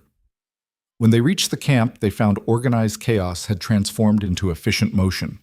The transport teams were already moving, sledges loaded, and mule trains organized. Garrett saw them coming and jogged over, his weathered face creased with concentration. We've got the boiler sections moving, the wheels are loaded, and the drive systems packed for transport, he reported. But we've got a problem with the control mechanisms. They're more fragile than I thought, too much jarring, and they'll be useless by the time we reach Red Mesa. How do we protect them? Rhea asked.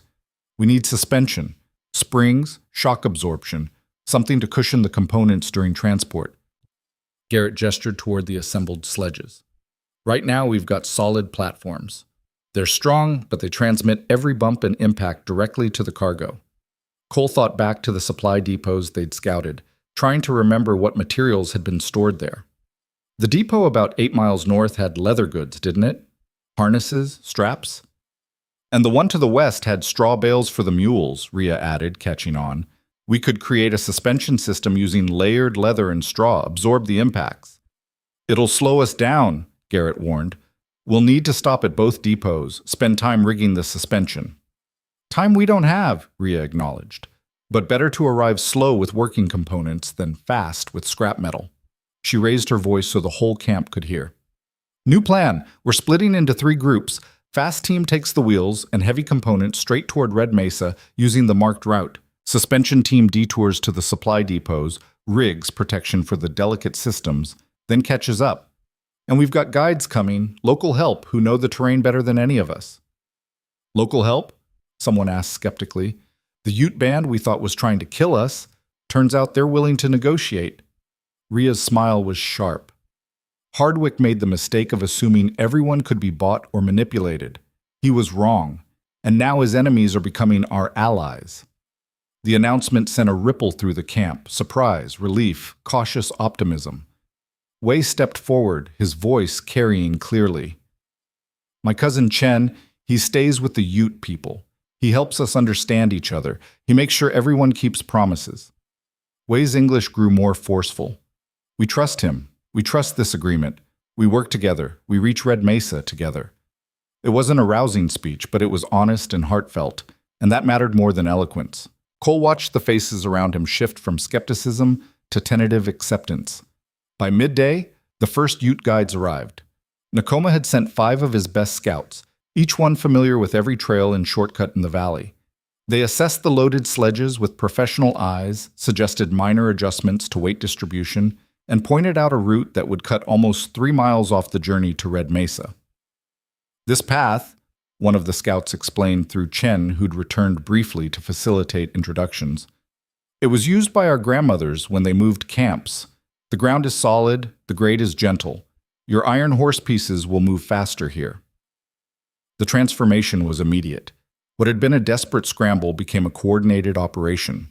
The Ute scouts led the fast team out first, their local knowledge turning guesswork into certainty.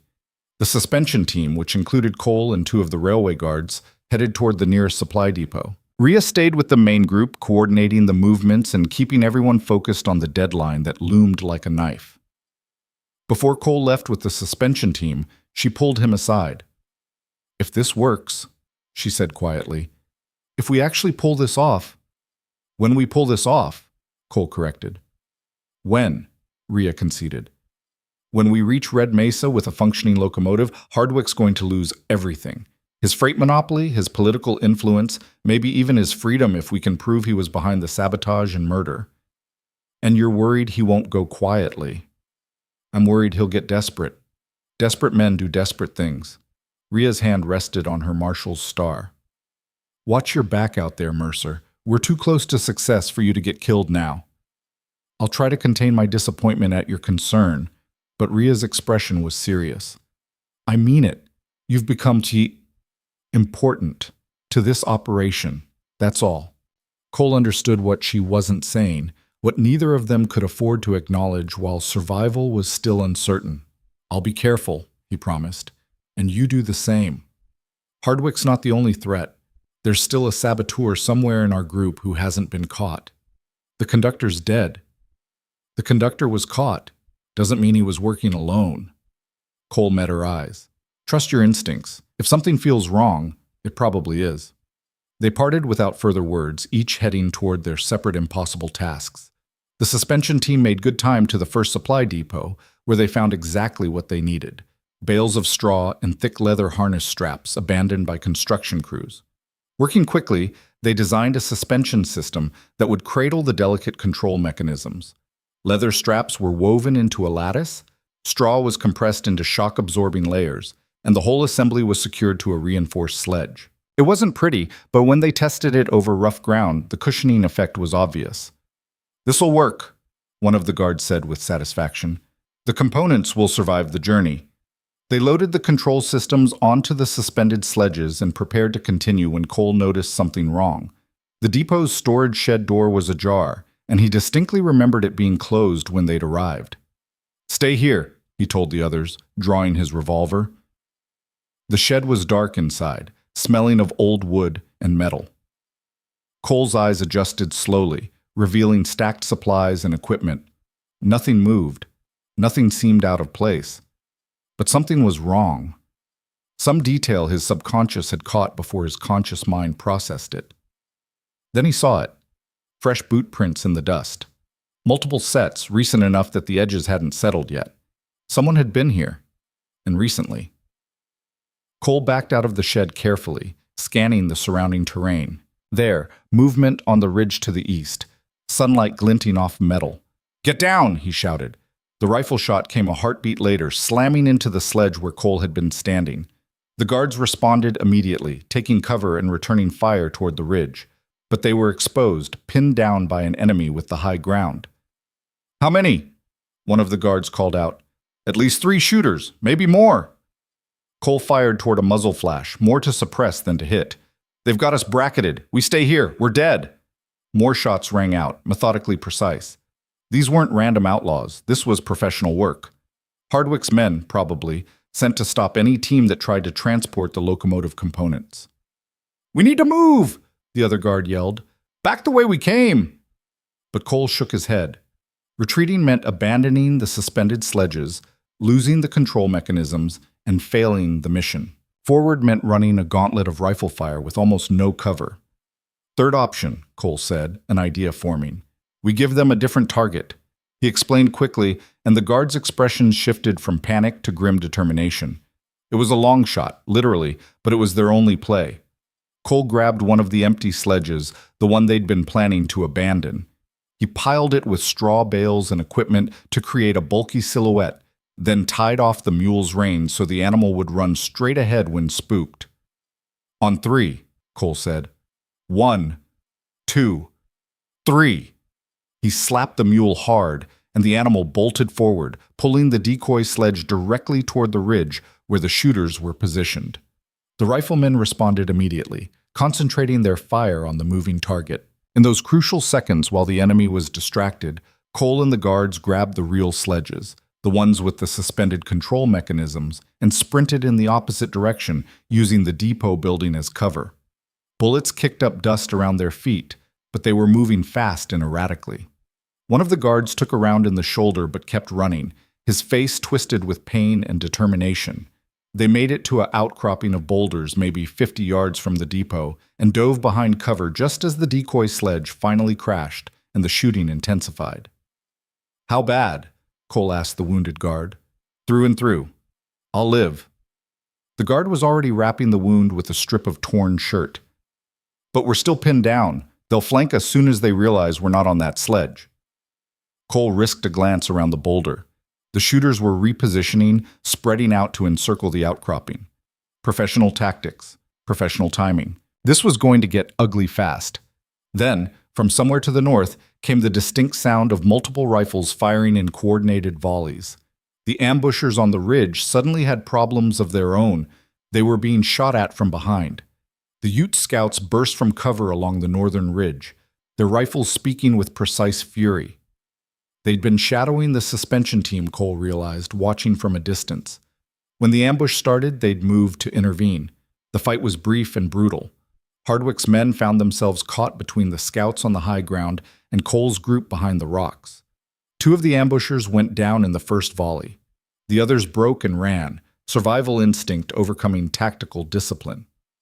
One of the scouts materialized beside Cole, breathing hard. "Your woman, the marshal, she said to watch your team. Make sure you reach Red Mesa alive." "She said that?" "She said, watch the idiot who thinks he's bulletproof before he proves himself wrong." The scout grinned. We translated. Cole couldn't help but laugh, relief and adrenaline making everything slightly surreal. "Tell her the idiot appreciates it." They tended the wounded guard. The shoulder wound was painful but manageable, and retrieved the suspended sledges. The decoy sledge was a splintered wreck, but it had served its purpose.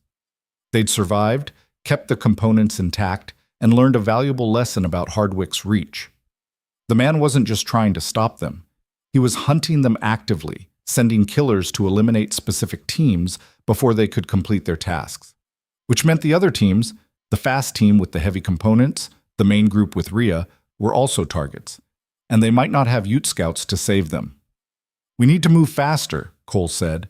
"Get these components to Red Mesa before Hardwick can set up another ambush."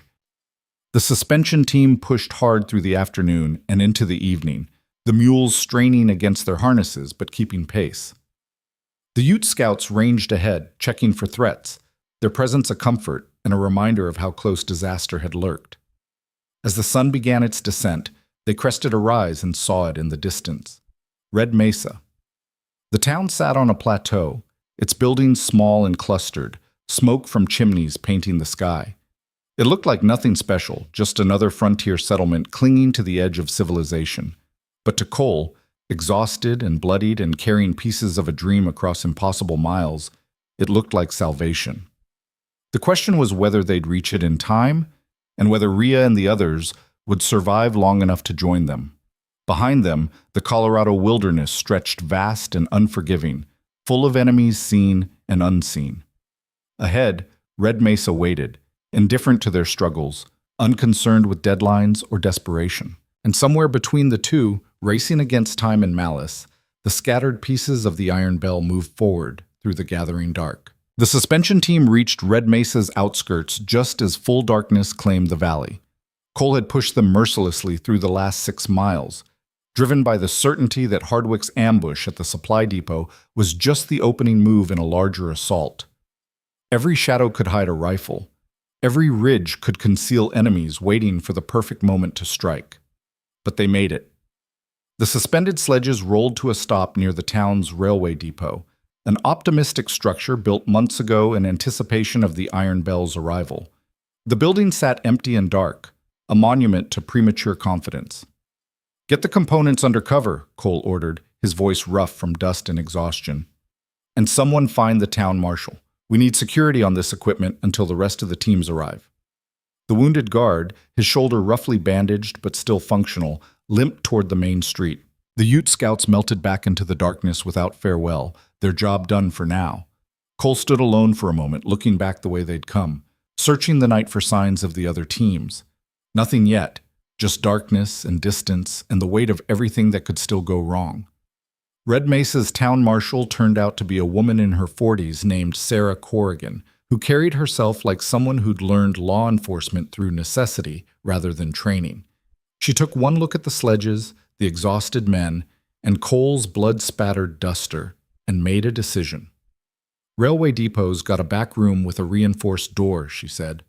We'll move your equipment there, post guards. But I need to know what I'm protecting and who I'm protecting it from.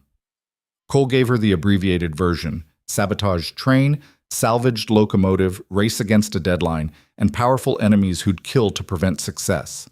Corrigan listened without interrupting, her expression growing grimmer with each detail. Garrett Hardwick, she said when Cole finished.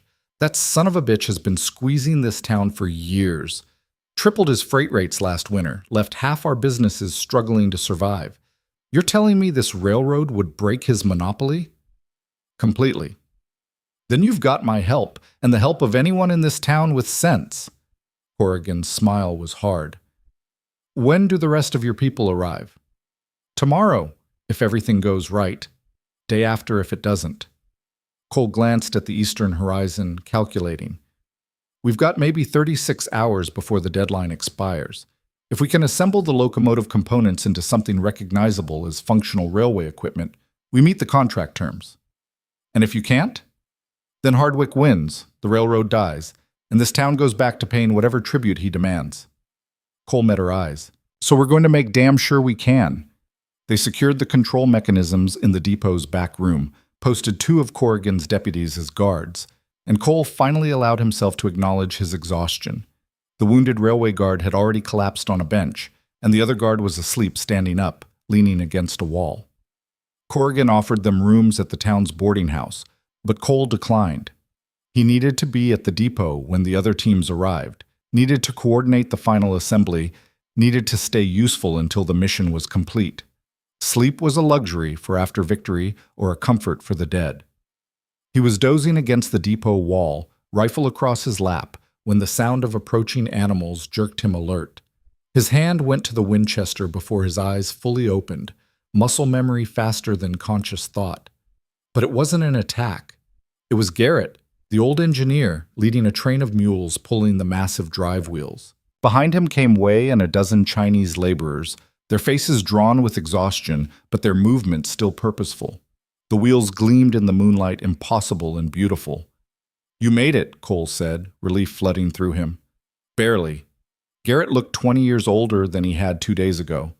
We had to cross a wash that nearly swallowed 3 mules, fight off what I'm pretty sure were more of Hardwick's hired guns, and convince a Ute scout that we weren't trying to steal his horse when we asked to borrow it for reconnaissance.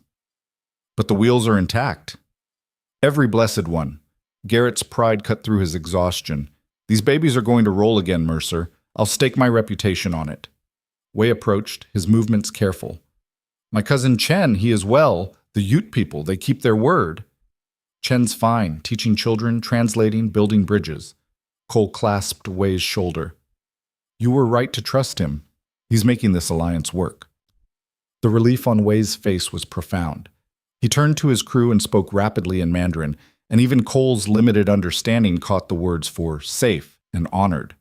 The laborers' postures relaxed slightly, the tension of worry replaced by renewed determination. Over the next hour, they transferred the drive wheels into the depot, positioning them carefully on the cleared floor space. The components were starting to accumulate: wheels, control mechanisms, pieces of the puzzle that would somehow need to become a whole. Dawn arrived with no sign of Rhea or the main group. Cole tried not to let worry show on his face as he organized the available teams, assigning tasks for the preliminary assembly work. Garrett took charge with the confidence of someone who'd built and rebuilt locomotives his entire life, directing the placement of components with exacting precision. The boiler sections need to arrive next, Garrett explained to anyone who'd listen. We can start fitting the drive system to the wheel assemblies, but without the boiler, we've got no heart to this beast. How long to assemble everything once all the pieces are here? Cole asked. Garrett sucked his teeth, calculating. In a proper workshop with trained crew and overhead cranes? 2 days, maybe 3. Here, with what we've got? He shook his head. 8 hours if we're lucky and nothing goes catastrophically wrong. 12 if we hit complications. Cole did the math. They had maybe 30 hours until deadline. If Rhea's group arrived within the next few hours, they'd have just enough time. If they were delayed... The sound of commotion from outside pulled Cole from his calculations. He grabbed his rifle and headed for the door, expecting trouble, but instead found Corrigan leading a group of townspeople toward the depot. They carried tools, sledgehammers, pry bars, block and tackle systems. "Figured you could use help," Corrigan said. "These folks have been waiting years for someone to stand up to Hardwick. You're giving them that chance.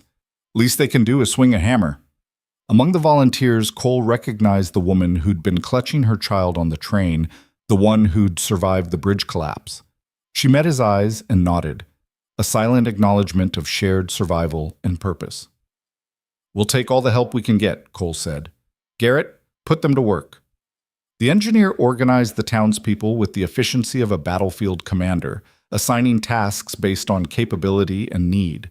Some began constructing a makeshift gantry system to lift the heavier components. Others cleared more floor space, moving stored equipment to create room for assembly. The depot transformed from a silent monument to failure into a hive of purposeful activity.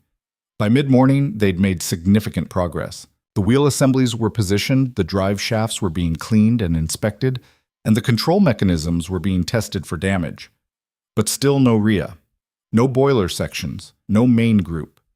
Cole climbed to the depot's roof, scanning the western approach for any sign of the missing team. The landscape stretched empty and unforgiving, offering no answers. "Where are you, Rhea?" he muttered to the indifferent sky. The answer came not from the west, but from the north. One of the Ute scouts appeared at the depot door, his expression urgent. He spoke rapidly to Chen, who'd arrived with a group of warriors an hour earlier to witness the assembly process. Chen translated. "The Marshal's group. They are trapped. Hardwick's men, many of them, block the pass. Big fight. The Marshal, she sends message. Continue assembly without them. They will break through or they will die trying." The words hit Cole like a physical blow. Rhea was pinned down, under attack, possibly dying while he stood here safe in Red Mesa.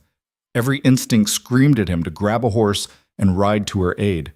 But the rational part of his mind, the part that had kept him alive through a dozen similar situations, knew that was exactly what Hardwick wanted.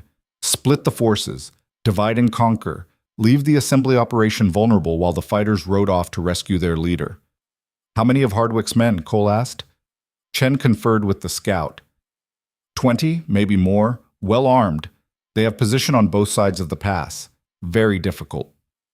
20 professional guns against Rhea's group of exhausted survivors and railway workers. The math was brutal. But Rhea had sent word to continue assembly, which meant she understood the stakes. The mission mattered more than any individual life, even hers. Cole made a decision he knew he'd hate himself for later. "We keep working, we assemble this locomotive, and we trust that Rhea's smart enough and stubborn enough to survive until we're done." Garrett looked up from where he was inspecting a drive shaft, his weathered face skeptical. "You're just going to leave her out there?" "I'm going to honor her orders and complete the mission she's risked everything for." Cole's voice was harsher than he intended. "She's buying us time with blood. The least we can do is not waste it." But even as he said it, Cole was formulating a backup plan. He pulled Wei and 2 of the Ute warriors aside, speaking quietly. "Can you get a message to Nakoma? Tell him one of Hardwick's teams is attacking the Marshal's group at the pass. If he can send reinforcements, create a diversion, anything to take pressure off them." Wei nodded. "I will go myself, faster than message. Take a horse. Ride hard. And Wei?" Cole met his eyes. "Come back alive. Your cousin would never forgive me if something happened to you." Wei flashed a quick smile and was gone, running toward the stable with the urgency of a man who understood that minutes could mean the difference between rescue and massacre. The waiting was agony. Cole threw himself into the assembly work, using physical labor to distract from imagination's cruel inventory of everything that could be going wrong in that distant pass. He hauled heavy components, rigged pulley systems, followed Garrett's barked instructions with mechanical precision. Around him, the locomotive slowly took shape. The wheel assemblies were connected to the drive system. The control mechanisms were mounted in their proper positions. The gantry system lifted and positioned components with surprising efficiency, the townspeople working with the desperate energy of people who'd finally found a way to fight back. But without the boiler sections, without the heart of the machine, they had only half a locomotive. And half wasn't enough to meet the contract terms. By early afternoon, Cole's worry had transformed into a cold, focused fury. Hardwick had orchestrated all of this. The poisoning of Rhea's grandfather, the bridge sabotage, the coordinated attacks on the transport teams. Every disaster had his fingerprints on it. And now he was trying to finish the job by destroying the main group before they could deliver the crucial boiler components. "We need to go help them," one of the railway guards said, voicing what everyone was thinking. "We can't just abandon the Marshal." "The Marshal gave us orders," Cole replied, but his conviction was wavering. Then Corrigan appeared at the depot door, her expression grim. "We've got riders approaching from the south, armed, organized, and they're not ours." Cole grabbed his rifle and followed her outside. In the distance, perhaps a half-mile out, a group of horsemen was advancing on Red Mesa. Even at this range, Cole could see they weren't friendly. Their formation was too military, their approach too deliberate. "Hardwick's men?" Corrigan asked, "or the man himself?" Cole counted at least 15 riders, all armed with rifles. "He's not taking chances. If he can't stop the boiler components from arriving, he'll destroy the partial assembly and kill everyone involved. We can fortify the depot, make them pay for every inch, and lose anyway when we run out of ammunition and time." Cole's mind raced through scenarios, discarding options as fast as he generated them. They couldn't win a straight fight against superior numbers. They couldn't evacuate the components before the riders arrived. They couldn't... The idea hit him with the force of revelation. They couldn't win a straight fight, but maybe they could win a crooked one. "Corrigan, how much blasting powder does this town have?" The Marshal's eyes widened with understanding. "Enough." "What are you thinking?" "I'm thinking we give Hardwick exactly what he wants. Or at least we make him think we're giving it to him." Cole was already moving, calling out to Garrett and the assembled workers. "Everyone listen up. We've got about 15 minutes before those riders reach town. I need volunteers for something dangerous, stupid, and possibly brilliant." What followed was controlled chaos. Half the workers continued the assembly inside the depot, making as much noise and visible progress as possible. The other half, led by Cole and several of the Ute warriors, began setting a trap that would make Hardwick regret every decision that had led him to this moment. They positioned barrels of blasting powder along the main approach to the depot, concealed behind building corners and under wagon beds. Fuses were cut and staged. Fallback positions were established in the surrounding buildings. It wasn't a sophisticated trap, but it didn't need to be. It just needed to create enough chaos to turn superior numbers into a liability. "When they commit to the attack," Cole explained to the defenders, "when they're fully exposed on the main street, we light the charges. The explosions will scatter them, disorient them, level the playing field." "And if it doesn't work?" one of the townspeople asked. "Then we find out how good we are at close quarters fighting." Cole checked his revolver, his rifle, the knife at his belt. "But I'm betting Hardwick hired guns who are used to easy targets. Give them real resistance, real danger, and they'll break." Corrigan positioned her deputies in windows overlooking the street, their rifles loaded and ready. The Chinese laborers, under Wei's earlier instruction, had prepared their own surprise, pots of boiling water and oil that could be poured from second-story windows. It wasn't glamorous, but it was effective. The riders approached with the confidence of overwhelming force. Cole watched from a concealed position as they entered the main street, their leader, a hard-faced man with a cavalry officer's bearing, raising his hand to halt the group. "You in the depot," the leader called out. "This is your one chance to walk away alive. Abandon the locomotive components and leave Red Mesa. You've got 2 minutes to decide." Cole cupped his hands and shouted back, "How about you ride back to Hardwick and tell him his time's over? The railroad's coming through whether he likes it or not." The leader's laugh was cold. "Have it your way. Boys, burn that depot and everyone in it." The riders spurred forward, pulling torches and accelerants from their saddlebags. They were 20 feet from the concealed powder barrels when Cole gave the signal. The explosions ripped through the street in a sequence of devastating percussion. The first charge went off directly in front of the riders, sending horses screaming and men flying. The second and third explosions bracketed them from both sides, creating a killing box of fire and shrapnel. The leader went down hard, his horse crushed beneath a collapsing wagon.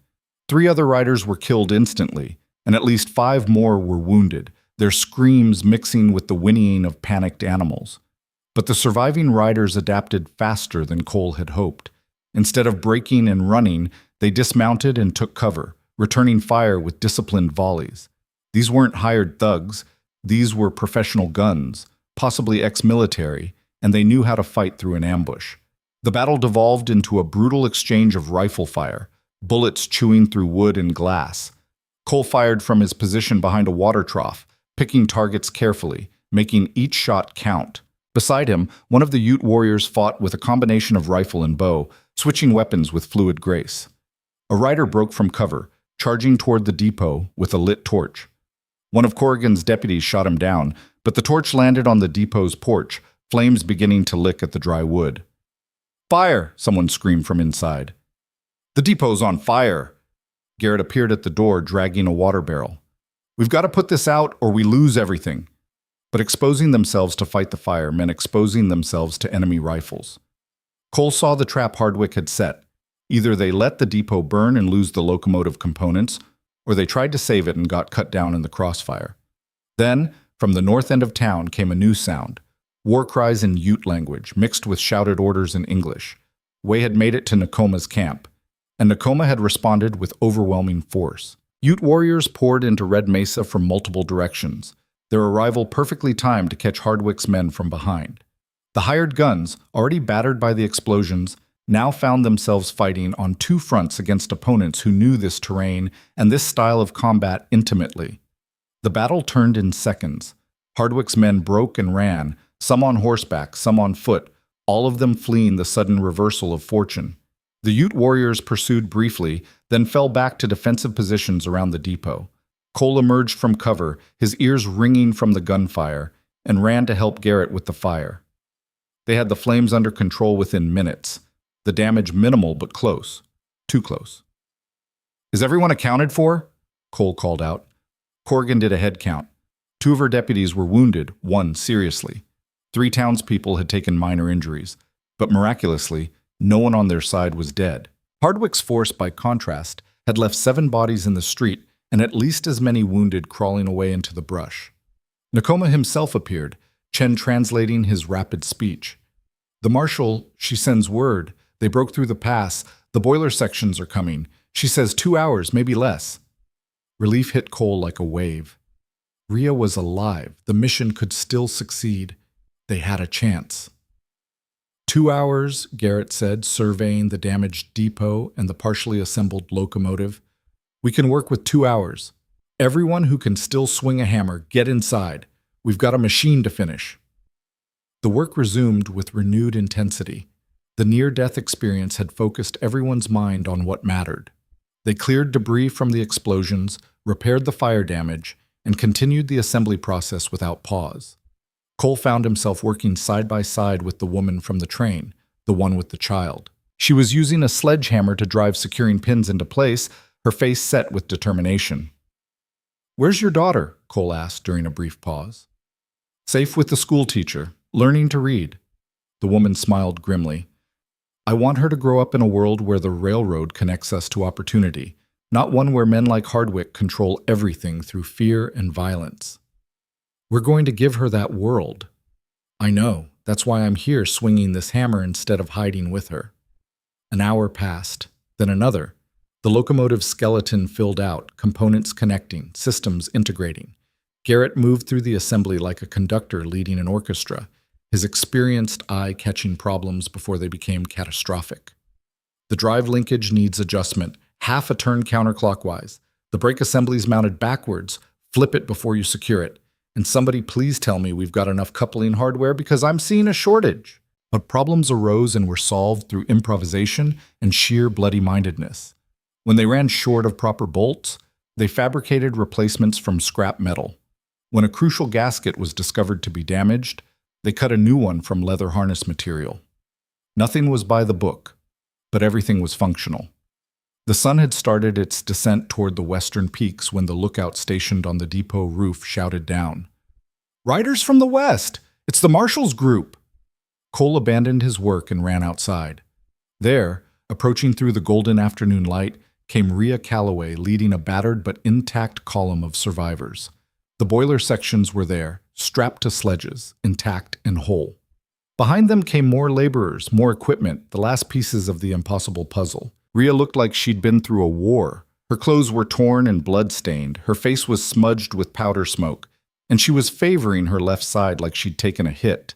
But she was upright, alert, and when her eyes found Cole, her expression shifted from grim determination to something softer. "You're alive," she said when they met in the street. "So are you." I was starting to worry. "Worry's a luxury. We don't have time for it." But Rhea's hand briefly touched his arm, a gesture that said more than words. "How's the assembly coming?" "We've got everything except the heart. Now that you're here with the boiler sections," Cole gestured toward the depot. "Garrett says 4 more hours and we'll have something recognizable as a locomotive. We've got 6 hours until deadline." Rhea looked at the sky, calculating.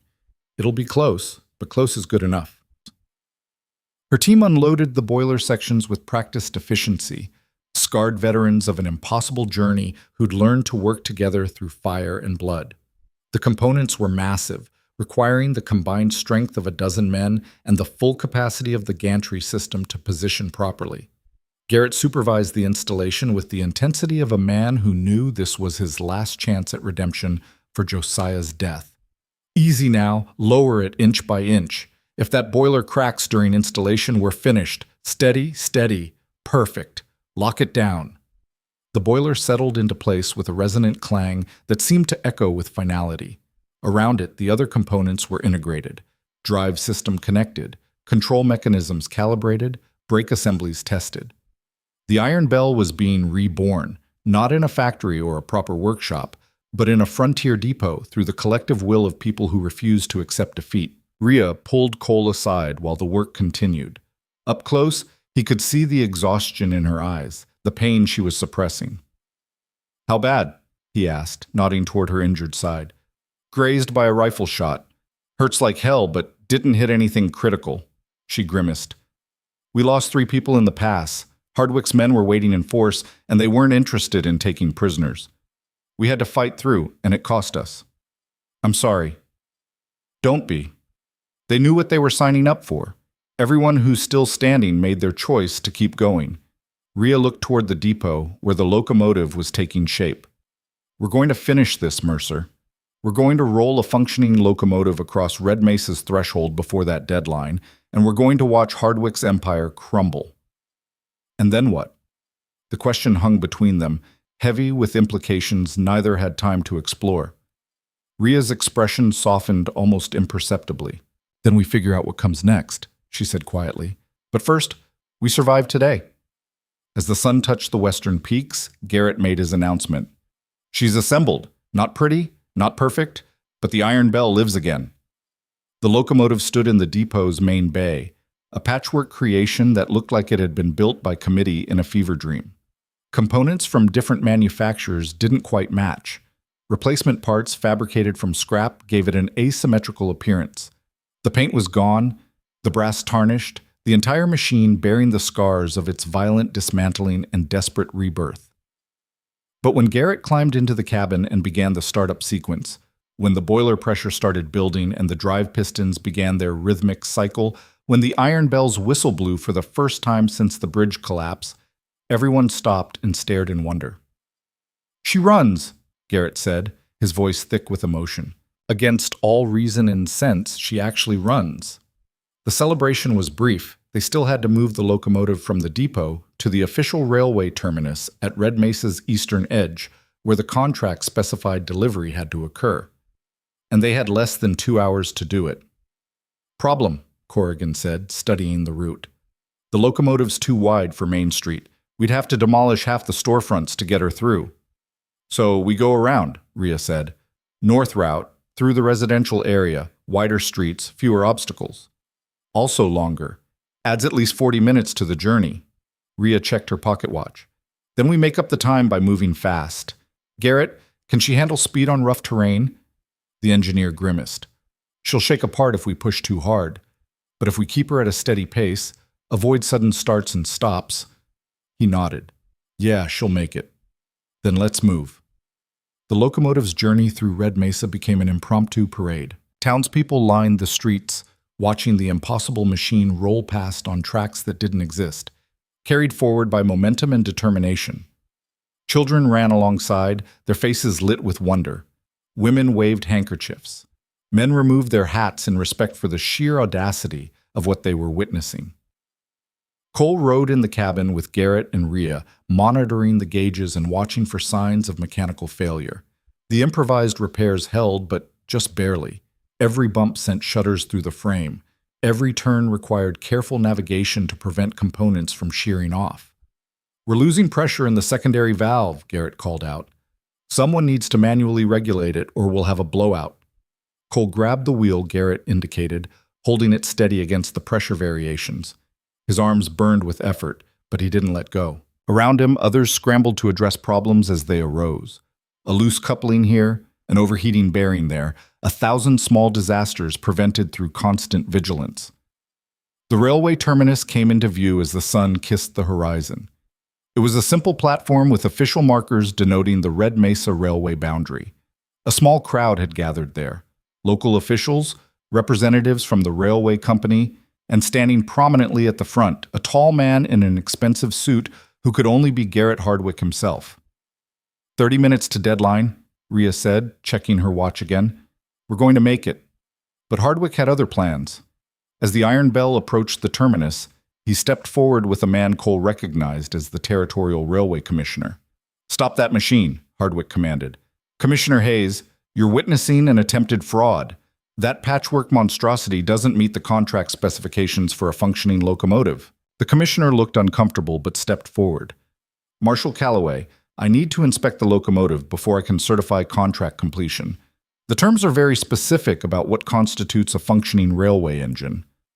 Garrett brought the Iron Belle to a halt 50 feet short of the official boundary. The timing was deliberate. They were close enough to meet the deadline if the inspection passed, far enough to emphasize they weren't trying to claim completion prematurely. "Then inspect it," Rhea said, her voice carrying cold authority. "Commissioner Hayes, you'll find that locomotive has all required components: boiler, drive system, control mechanisms, brake assemblies, and coupling hardware. It's capable of independent locomotion and can pull standard railway cars. Those are the contract specifications, and we meet every one." Hardwick's face reddened. "The contract specifies a locomotive in proper working order, not a Frankenstein's monster cobbled together from salvaged scrap." "The contract specifies functioning railway equipment," Rhea countered, pulling out a document. "I have the original terms right here. There's no requirement for aesthetic perfection or manufacturer standards, just functional capability." Hayes climbed into the locomotive's cabin, examining the controls and mechanisms with a professional eye. Cole held his breath, aware that months of work and multiple lives lost all came down to this single man's assessment. The commissioner tested the throttle, checked the brake response, examined the pressure gauges. He climbed down and walked the length of the machine, inspecting the drive linkages and wheel assemblies. His face revealed nothing. "Well?" Hardwick demanded. "Is it functional or not?" Hayes turned to face the assembled crowd. "The locomotive is unconventional in assembly and shows clear signs of field repair. However," he paused, and Cole saw a slight smile. "It meets all specified contract requirements for a functioning railway engine. I'm certifying this as successful delivery." The cheer that went up from the crowd was deafening. Workers embraced. Townspeople shouted in triumph. Even the stoic Ute warriors allowed themselves expressions of satisfaction. But Hardwick wasn't finished. "Commissioner, I'm formally challenging this certification. The contract required delivery to Red Mesa's railway terminus by the specified deadline. That locomotive is still 50 feet short of the boundary marker." Hayes checked his pocket watch. "You have 28 minutes until deadline, Marshal Calloway. I suggest you cross that boundary before Mr. Hardwick finds another technicality." Garrett reached for the throttle, but Rhea stopped him. "Wait." She climbed down from the cabin and walked toward Hardwick with deliberate steps. The freight magnate watched her approach, his expression shifting from triumph to uncertainty. "You're right," Rhea said when she reached him. "The locomotive hasn't crossed the boundary yet, and you're going to help us fix that." "The hell I am." "The hell you're not." Rhea's smile was dangerous. Because standing right behind you are representatives from 6 different newspapers, all of whom have been documenting this entire journey. They know about the sabotaged bridge, they know about your hired guns, and they know you've been manipulating indigenous bands to create conflicts you could exploit. She gestured toward the crowd. You want to challenge this certification? Fine. Do it in front of witnesses who will print every word. Explain to the territorial legislature why you've been orchestrating violence and murder to maintain your freight monopoly. See how that plays in the court of public opinion. Hardwick's face went from red to white. You're bluffing. You have no proof. I have my grandfather's investigation notes. I have testimony from Ute leaders. I have documentation of payments, orders, everything. Rhea stepped closer. But here's what I'm offering instead. Walk away. Right now. Let this locomotive cross that boundary without interference, and I'll keep those documents sealed. You'll lose your freight monopoly, but you'll keep your freedom and what's left of your reputation. You can't make that deal. You're a marshal. I'm a marshal whose grandfather was poisoned on your orders, whose train was sabotaged, whose people were murdered. Rhea's voice dropped to something deadly. Trust me when I say I can make whatever deal serves justice. The question is whether you're smart enough to take it. Hardwick stared at her for a long moment, the calculation visible in his eyes. Then, without another word, he turned and walked away, disappearing into the gathering crowd. Some battles, Cole realized, were won not with bullets, but with the threat of consequences worse than defeat. Rhea returned to the locomotive. Garrett, take us across that boundary. The Iron Belle rolled forward slow and stately, covering the final 50 feet with agonizing deliberation. When the front wheels crossed the official marker, when Hayes certified the exact time at 18 minutes before deadline, the celebration erupted again with renewed force. They'd done it. Against impossible odds, through sabotage and violence, across 40 miles of hostile wilderness with the locomotive carried in pieces, they'd done it. Cole felt the weight of the last 3 days crash over him all at once. The exhaustion, the fear, the desperate gambles that could have killed them all, but also the triumph, the proof that determination and courage could overcome even the most rigged game. Rhea found him in the crowd, her face streaked with tears she wasn't bothering to hide. We did it, she said, and for the first time since her grandfather's poisoning, she sounded young and vulnerable and human. You did it, Cole corrected. I just helped. Liar. But she was smiling. You made this possible, Mercer. The negotiation with Nakoma, the suspension system idea, the defense of the depot, none of this happens without you. And none of it happens without you holding everyone together when it would have been easier to quit. Cole wanted to say more, wanted to acknowledge the connection that had grown between them through fire and blood, but the moment was too public, too full of other people's joy. Nakoma approached with Chen translating. The railroad has honored its word. The agreement will stand. And Hardwick, he smiled with fierce satisfaction, Hardwick has learned that the people cannot be used as tools and discarded. We couldn't have done this without your help, Rhea said. The scouts, the warriors, Chen's diplomacy, you saved us. We saved each other, Nakoma corrected. This is how alliances should work. Both sides stronger together than apart. He looked at the locomotive, still steaming and ticking as it cooled. Your iron horse is ugly, but determined, like the people who brought it here. It was possibly the finest compliment Cole had ever heard. The celebration continued into the night. Someone produced whiskey, someone else brought out a fiddle. The impossible crew that had hauled a locomotive across the wilderness gathered around fires and shared stories of the journey, each tale growing slightly more embellished with each retelling. Cole found a quiet corner away from the noise, looking up at stars that seemed close enough to touch. He thought about Josiah Reeves, buried under rocks at the base of a gorge, about the 3 people who died in the pass fighting Hardwick's men, about all the impossible things that had somehow become possible through collective will. You planning to disappear? Rhea's voice came from behind him. Thinking about it, Cole admitted. Job's done, contracts fulfilled. No reason for me to stick around. Except you want to. He turned to face her. In the firelight, Rhea looked different, softer somehow, the hard edges of command temporarily set aside. What I want and what's smart are usually different things. Smart is overrated. Rhea moved closer. You asked me earlier what comes next. You want my answer? Not sure I'm ready for it. Too bad. Her smile was almost shy. What comes next is rebuilding. The railroad's going to expand, open new routes, connect the frontier to the rest of the world. They'll need security personnel who understand negotiation and tactics, people who can work with indigenous communities and territorial authorities, someone who thinks like the enemy because he used to be one. You offering me a job, Marshal? I'm offering you a chance to stay, to build something instead of just surviving, to see if what we started here can become something more than just a successful mission. Rhea's voice softened. I'm offering you a reason to stop drifting and start living. Cole wanted to argue, to list all the reasons why staying was complicated and leaving was easier. But looking at Rhea's face, at the hope and vulnerability she was allowing him to see, he found he couldn't quite form the words. I'll think about it, he said finally. You do that. Rhea squeezed his hand briefly, then returned to the celebration, leaving Cole alone with possibilities he'd never allowed himself to consider. Behind him, the Iron Belle stood silent and scarred, a monument to the impossible made real. Ahead, the future stretched out like unexplored territory, full of danger and promise in equal measure. Cole Mercer had spent his entire life moving from place to place, job to job, never settling because settling meant vulnerability, and vulnerability meant pain. But standing there in Red Mesa, watching people celebrate a victory they'd earned through blood and determination, he felt something shift inside him. Maybe, just maybe, it was time to stop running. The night deepened, stars wheeling overhead in their ancient patterns. And in a small frontier town at the edge of everywhere, a future began to take shape that none of them could have predicted, but all of them had earned.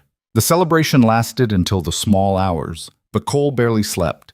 He kept thinking about Rhea's offer, turning it over in his mind like a coin with two equally valuable sides.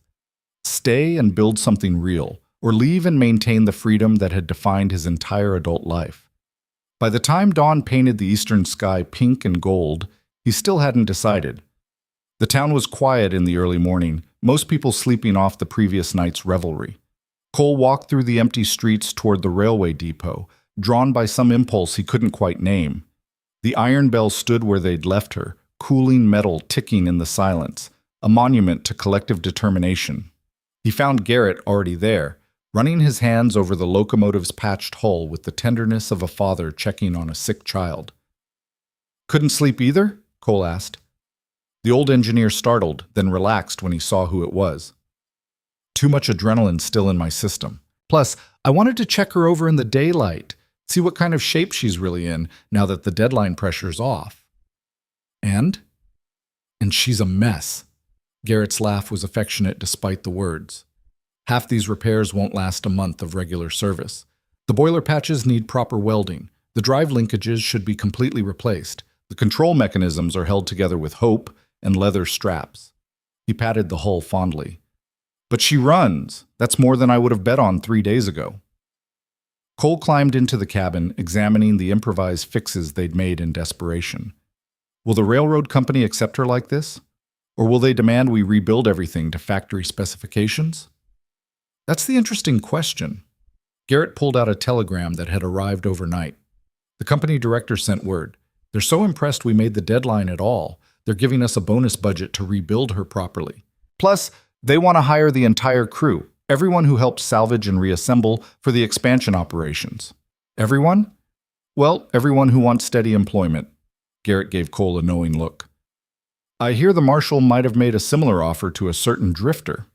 Cole didn't take the bait. What about you? You staying on? Where else would I go? Garrett's voice turned somber. Josiah died bringing this machine across those mountains. The least I can do is make sure she runs well enough to honor his sacrifice. Besides, I'm too old to start over somewhere else. This is my last run. Might as well make it count. They worked in comfortable silence for a while, Garrett making notes of necessary repairs while Cole cleaned accumulated dust and debris from the cabin. The routine of mechanical work was soothing, requiring just enough focus to quiet the restless thoughts. Footsteps on the platform announced a visitor. Rhea appeared in the doorway, looking more rested than Cole felt but still carrying the weight of the last few days in her posture. Marshal, Garrett greeted her. Come to check on your iron horse? Come to check on my crew, actually. Rhea's eyes found Cole. Word just came through from the territorial capital. Garrett Hardwick's been arrested. That got both men's attention.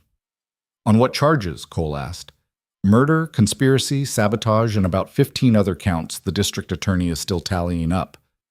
Rhea's smile was grim satisfaction. Turns out, when you threaten a powerful man with public exposure, he sometimes does something stupid. Hardwick tried to flee the territory last night, but the Ute scouts Nakoma posted were watching. They intercepted him at the pass and brought him back in chains. The same pass where his men ambushed your group, Cole noted. Poetic, isn't it? Rhea leaned against the doorframe. Nakoma said he wanted Hardwick to experience the terrain where he'd ordered so much violence, made him walk the entire route back to Red Mesa while bound. By the time they delivered him to the territorial marshal's office, Hardwick was ready to confess to everything just to get out of the sun. Garrett whistled low. That's one way to close a case. It's the right way. Rhea's expression hardened. He ordered the bridge sabotage that killed Josiah. He paid the men who attacked us at the supply depot and in the pass. He poisoned my grandfather and tried to frame it as food poisoning. Every death, every injury, every act of sabotage, it all traces back to him protecting his freight monopoly. Will the charges stick? Cole asked. A man like Hardwick probably has lawyers and political connections. He had lawyers and connections, past tense. Rhea pulled out a newspaper, tossed it to Cole. The story broke this morning. Every major paper from Denver to San Francisco is running it. Freight Baron's empire built on blood and corruption. The public outcry is massive. Politicians who were in his pocket yesterday are denouncing him today. His company's stock collapsed overnight. By the time this goes to trial, he'll be lucky if anyone remembers his name fondly. Cole scanned the article, impressed despite himself. Someone leaked everything. Someone did. Rhea's smile turned mysterious. Funny thing about investigation notes, they have a way of finding their way to journalists when justice needs a push. Your grandfather would be proud. The words hit deeper than Cole intended. Rhea's expression softened, and for a moment she looked vulnerable again, the young woman carrying an old man's legacy.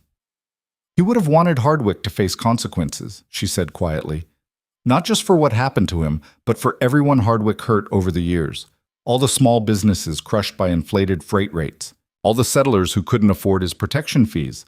All the indigenous communities he manipulated into conflicts that benefited only him. She straightened, Marshal's authority returning. Now he'll answer for all of it. Garrett cleared his throat. I'll just go check on some things in the back. Give you two some privacy. He disappeared with the subtlety of a man who'd been married 40 years and knew when couples needed space to talk. Cole and Rhea were left alone in the cabin, the morning light streaming through the windows. So, Rhea said after a moment, have you thought about my offer? Thought about little else all night. And? Cole chose his words carefully. I'm not sure I'm the settling down type, Rhea. My whole life I've been moving, cavalry to drifter to negotiator to whatever the hell I am now. Every time I've tried to stay somewhere, plant roots, it's ended badly. Maybe you were staying in the wrong places, with the wrong people, or maybe I'm the wrong person. Cole gestured toward the patched locomotive, the improvised repairs. Look at this machine. We rebuilt her from pieces, made her functional through sheer determination. But Garrett's right. Half these fixes won't last. Eventually, you have to do the work properly, or it all falls apart. Are you comparing yourself to a broken locomotive? I'm saying I come with damage that can't be patched with leather straps and hope. Cole met her eyes. You deserve someone who's whole, someone without a past full of questionable decisions and burned bridges. Rhea was quiet for a long moment, studying him with those sharp eyes that saw too much. Then she laughed, surprising them both. Cole Mercer, that might be the most ridiculous thing I've ever heard. And I've heard some ridiculous things in the last 3 days. She stepped closer. You think I'm whole? You think I don't carry damage? My mother died when I was 7. My father drank himself to death 5 years later. I was raised by a grandfather who loved me, but also trained me like a deputy from age 12 because he had no idea how else to relate to a grieving child. I've got scars you can't see and trust issues that could fill a book. That's different. It's not different. It's human. Rhea's voice turned fierce. Everyone's damaged, Cole. Everyone's got a past they're not proud of, and choices they'd make differently with hindsight. The question isn't whether you're broken. It's whether you're willing to let someone help you heal while you help them heal right back. The honesty of it struck Cole silent. He'd spent so long maintaining distance, keeping people at arm's length through charm and misdirection, that genuine vulnerability felt foreign and dangerous. I don't know if I can do this, he admitted. The staying, the building, the being part of something larger than myself. Then don't decide today. Rhea's hand found his, the contact electric and grounding at once. The railroad's expansion won't happen overnight. We've got weeks, maybe months of planning and preparation. Stay for that. Help us negotiate the land agreements with Nakoma's people. Help train the security personnel. Help build something that lasts.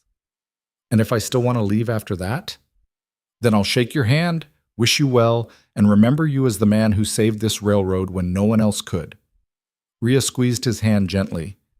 But I think you'll surprise yourself. I think you'll find that building something is more satisfying than drifting. Before Cole could respond, shouting erupted from the street outside. Both of them moved instantly, hands going to weapons, bodies shifting into combat readiness.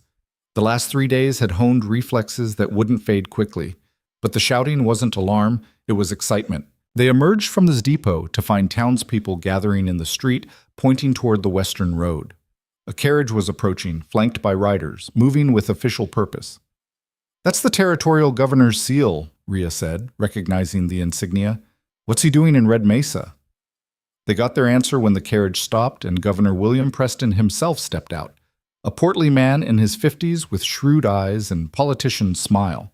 Behind him came aides, guards, and, Cole noted with interest, several newspaper reporters. "Marshal Calloway," Preston's voice carried like he was addressing a crowd, which, given the gathering townspeople, he was. "I've come to personally congratulate you on your remarkable achievement," Rhea approached with professional courtesy but visible skepticism. "Governor Preston, this is unexpected." "Unexpected but necessary," Preston gestured grandly toward the Iron Belle. "The story of your impossible journey has captured the territory's imagination. A young marshal, a salvaged locomotive, and a desperate race against time and sabotage. It's the stuff of legend." Cole hung back, watching the performance with a negotiator's eye. Preston wasn't here just to congratulate them. Politicians didn't make surprise visits without agenda. "The railroad company is very pleased with our success," Rhea said carefully. "As are the people of Red Mesa. As is the entire territory." Preston moved closer, lowering his voice slightly. "Marshal, I'll be frank. The Hardwick situation has created a power vacuum. His freight empire is collapsing. His political allies are scrambling to distance themselves, and there's significant uncertainty about how goods and people will move through this region going forward. The railroad will fill that gap. Eventually, yes. But the railroad's expansion will take time. In the interim, we need leadership, someone the people trust, someone with demonstrated competence under pressure, someone who can work with both the settler communities and the indigenous populations." Preston's smile turned calculating. "We need you, Marshal Calloway, as territorial marshal, full authority over law enforcement from Denver to the frontier settlements." The offer landed like a thunderclap. Rhea's expression didn't change, but Cole saw the flicker of shock in her eyes before she mastered it. "That's a significant promotion," Rhea said. "It's a necessary one. Your grandfather held the position for years with distinction. His notes on Hardwick's corruption, which mysteriously found their way to the press, have exposed rot that goes far beyond one man's greed. We need someone incorruptible to clean house." Preston gestured toward the gathered crowd. "And these people have already shown they'll follow you into impossible situations. That's the kind of loyalty and respect that can't be manufactured." Cole could see Rhea's mind working, weighing the opportunity against the cost. Territorial marshal meant authority, resources, the power to actually change things. It also meant politics, bureaucracy, and being tied to an office instead of the field. "I need time to consider," Rhea said. Of course," Preston's politician smile returned. "But not too much time. The territory needs leadership now, while the momentum from your victory is fresh. Give me your answer by week's end. I'll have an answer in 3 days. Preston accepted this with a nod, then turned his attention to the Iron Belle. Magnificent machine. I'd love a tour, hear the full story of how you brought her across those mountains in pieces. Garrett appeared as if summoned, launching into the technical details with an engineer's enthusiasm. The governor and his entourage followed Garrett into the depot, leaving Cole and Rhea alone again in the street. Territorial Marshal, Cole said quietly. That's not a small offer. No, it's not. Rhea watched the governor disappear into the depot. It's also a trap. How so? Preston needs someone visible and popular to take the position, yes, but he also needs a scapegoat if the cleanup goes badly. If I take the job and succeed, he shares the credit. If I fail, he pins the blame on the inexperienced young woman who was promoted beyond her capabilities. Rhea's cynicism was sharp and accurate. Politics is just another kind of warfare, and Preston's a veteran commander. So you'll refuse? I didn't say that. Rhea started walking, and Cole fell into step beside her. The position comes with real power. Power to honor the agreement with Nakoma's people, to investigate corruption throughout the territory, to actually change things instead of just surviving them. That's worth the political risk. It's also worth losing your freedom. Territorial Marshal means you're stuck in an office, managing personnel, dealing with bureaucrats, not exactly the life you signed up for. No one signs up for the life they end up living, Rhea said. We adapt or we don't. The question is whether the adaptation serves something larger than ourselves. They'd reached the edge of town where the prairie stretched out toward distant mountains. The landscape was beautiful in the morning light, full of possibility and danger in equal measure. You'd be good at it, Cole said. The job. You've got the instincts, the integrity, the ability to lead under pressure. People would follow you. Some people. Rhea glanced at him. The question is whether you'd be one of them. Rhea, I know. You haven't decided about staying, but if I take this position, if I commit to cleaning up the territory's corruption and building something that lasts, I need people I can trust absolutely, people who think like the enemy because they understand how the game is played. She stopped walking, faced him directly. I need you, Cole. Not just want, need. The work ahead is going to be dangerous and dirty, and I can't do it alone. The weight of her trust, her need, settled on Cole's shoulders like a physical thing. He'd spent years avoiding exactly this kind of responsibility, this kind of emotional investment. But looking at Rhea's face, seeing the vulnerability beneath the Marshal's authority, he found the usual excuses ringing hollow. Let me ask you something, Cole said. If I stay, if I help you build this thing, what happens when we succeed? When the corruption's cleaned up and the systems are running smoothly? Do I just drift away again, or does this become something permanent? I don't know. Rhea's honesty was brutal and beautiful. I can't promise you forever, Cole. I can't even promise you next year. What I can promise is that right now, in this moment, I want you here.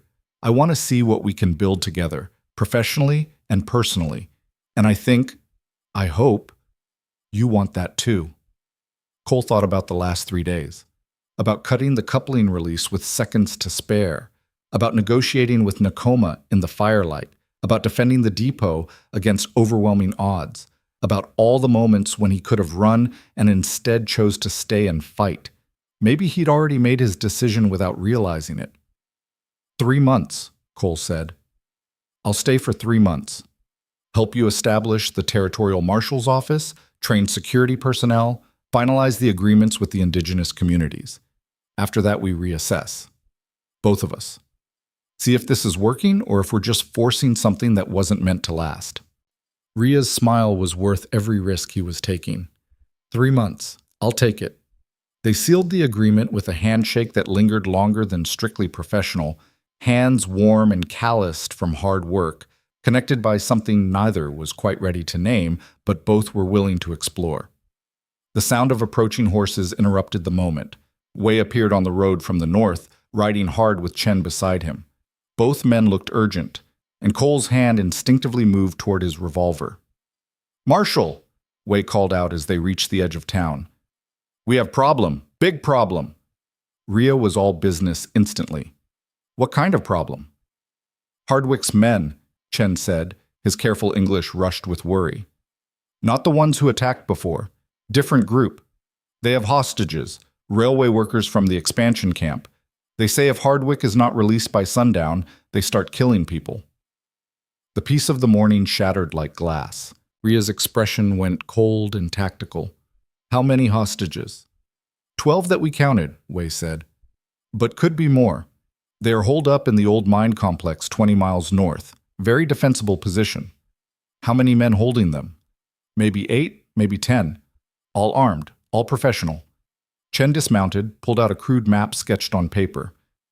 They sent messenger with demands. Release Hardwick, provide horses and safe passage. Or hostages die one by one starting at sunset. Cole studied the map, his mind already running scenarios. The old mine complex. I know that area. Multiple entrances, lots of cover, easy to defend and hard to assault without significant casualties. So we're negotiating, not attacking, Rhea said. We're doing both.